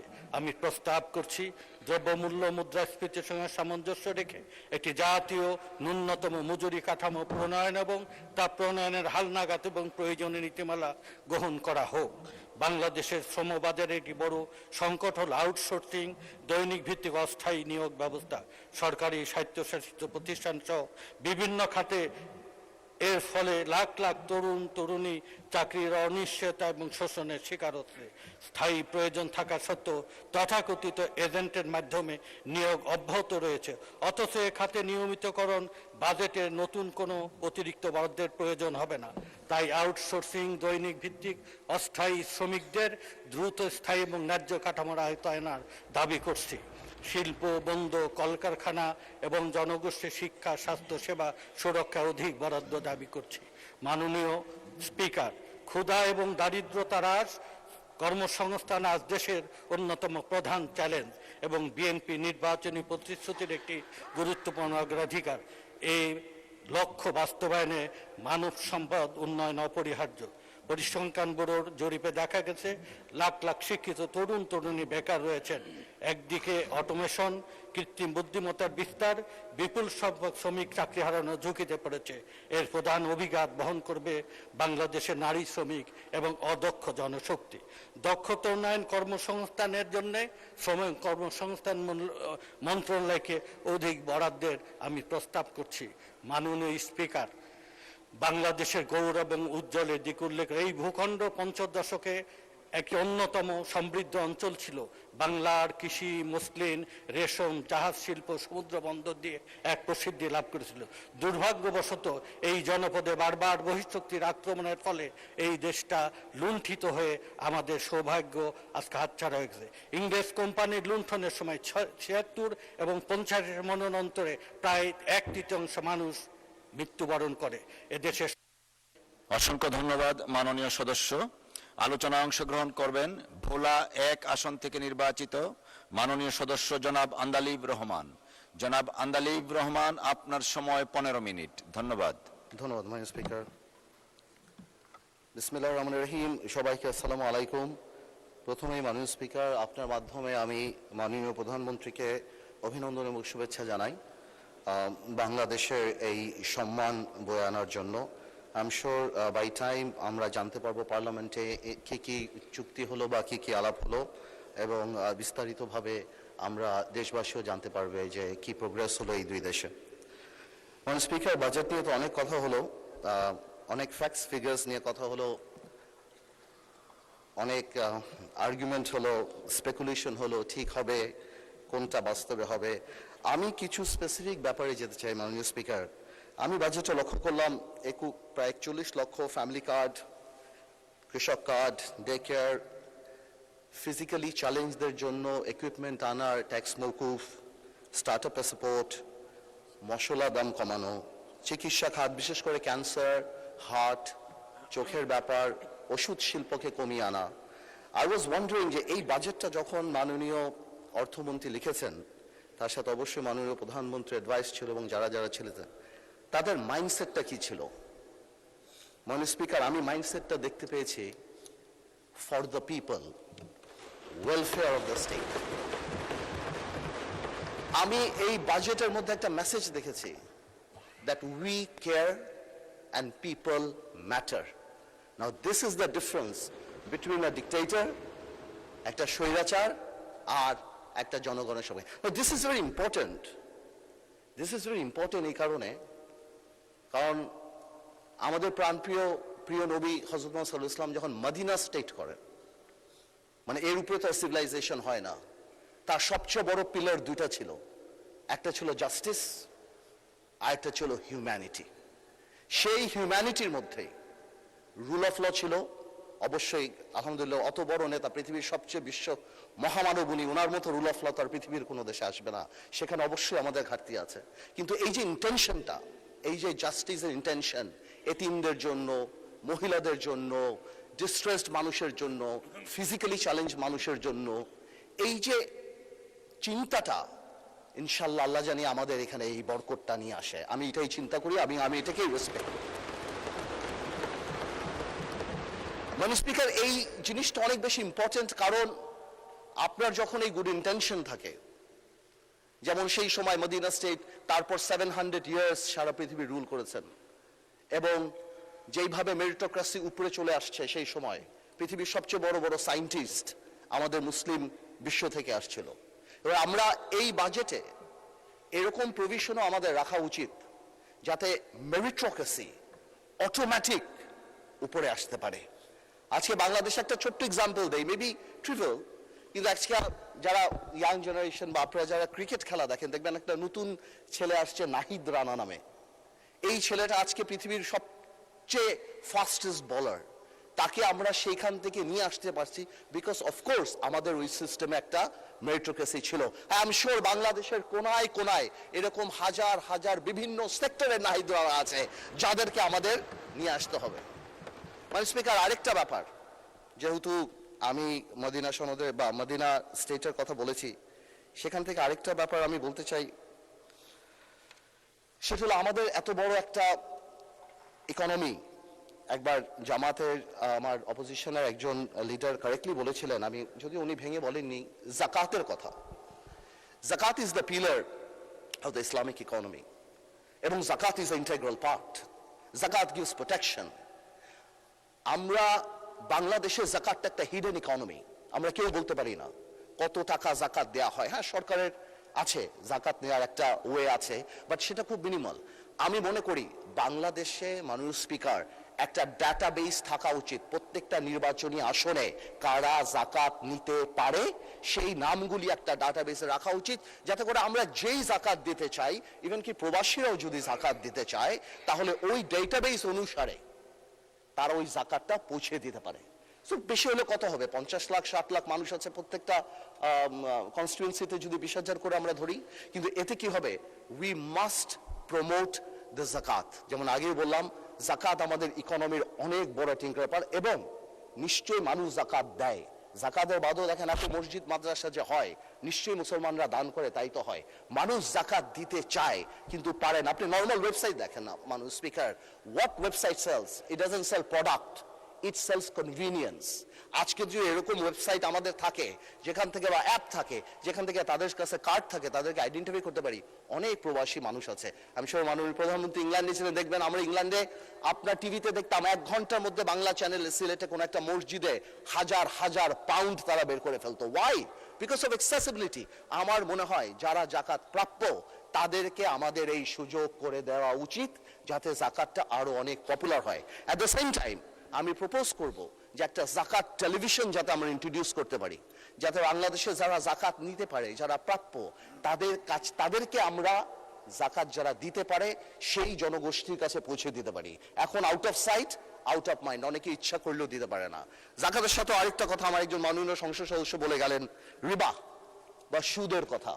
এটাও আমাদের একজন বলে গিয়েছিলেন, আমাদের মাননীয় সংসদ সদস্য জামাতে ইসলামের, উনিও বলে গিয়েছিলেন। আমি কারেক্টলি বলি, আমি জানি এই কথা বললে হয়তো আমাকে অনেকে প্রোগ্রেসিভ মনে করবে না, ইটস ট্রু, এটা হতেই পারে, বিকজ আমরা এমনভাবে কনভেনশনাল ব্যাংকিং বা শাইলক সিস্টেমে আমরা যেভাবে ঢুকে গিয়েছি, এটা আমরা রাতারাতি পরিবর্তন করতে পারবো না। কিন্তু এটা সত্যি কথা যে পৃথিবীতে এখন Islamic banking is the trend.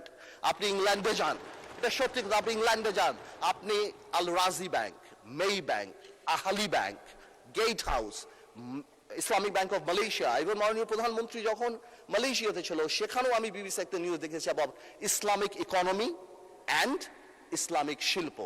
We must promote Islamic banking. এক ইসলামিক ব্যাংক ডাকাতি হয়ে গেছে এই কারণে, যেটা আমার এক ভাই বললেন ওখানে দাঁড়িয়ে, যে ইসলামী ব্যাংক ডাকাতি হয়ে গিয়েছে বিকজ ডাকাত খারাপ ছিল। That's it. But Islamic banking is the biggest solution. সারা পৃথিবী ইসলামিক ব্যাংকিং এর দিকে যাচ্ছে এবং সরকারের তরফ থেকে আমাদের এই ইসলামিক ব্যাংককে প্রমোট করা উচিত। বিকজ কেন? বিকজ আমরা ডিভাইন ব্লেসিং এ বিশ্বাস করি। আমরা বিশ্বাস করি ইসলামিক ব্যাংকিং যত প্রমোটেড হবে বাংলাদেশে, ইসলামী হবে, আল্লাহ তাআলার সেই রহমত, ডিভাইস ব্লেসিং আমাদের উপরে আসবে। এবং ইনশাল্লাহ আমার এক ভাই বলেছিলেন বেশ কিছুদিন আগে, আমি নাম বলবো না, উনি বলেছিলেন যে আমরা সিঙ্গাপুর বা কোরিয়া বা সোল হতে হবে। আপনারা যদি সুইসাইড রেট দেখেন তাহলে আপনারা অবাক হয়ে যাবেন যে পৃথিবীর 2nd না 3rd সুইসাইড রেট সবচেয়ে বেশি হলো কোরিয়াতে। সো আমরা ডেভেলপমেন্টের সাথে শান্তি চাই, আমরা ডেভেলপমেন্টের সাথে ডিভাইন ব্লেসিং চাই, আমরা ডেভেলপমেন্টের সাথে আল্লাহ তাআলার রহমত চাই, যাতে আমরা শান্তিতে থাকতে পারি বাংলাদেশে।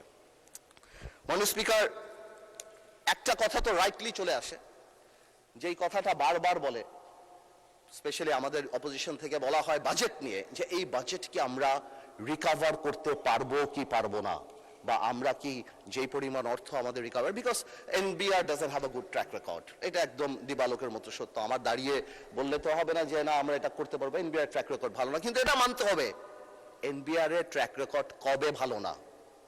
এনবিআর এর ট্র্যাক রেকর্ড তখন ভালো না যেই 17 বছর there was state patronized corruption in this country, তখন এনবিআর রেকর্ড ভালো না।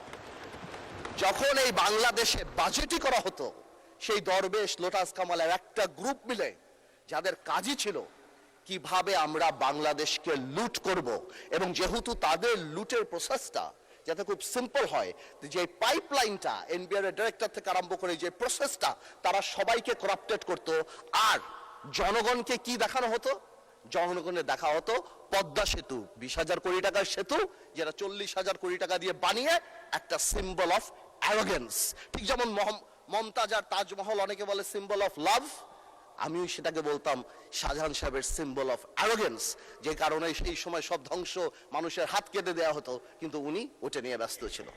সো আমি মনে করি যে এই সরকার, যে আগের যে সরকার ছিল তার সাথে যখন আমরা তো স্বাভাবিকভাবে আওয়ামী লীগ সরকারের সাথে কম্পেয়ার করব, কারণ তারাই আমাদের আগের সরকার, তো সেই সরকারের যে সিস্টেম আর আজকের যে সিস্টেম, হ্যাঁ বিরোধী দলের অনেক কথা হয়েছে যে হয় খুন আছে, ধর্ষণ আছে, আছে, কিন্তু একটা কথা বলি, আপনারা গত 4 মাসের কোন পত্রিকা খুলে একটা ব্যাংক লুটের খবর আপনারা দেখাতে পারবেন না।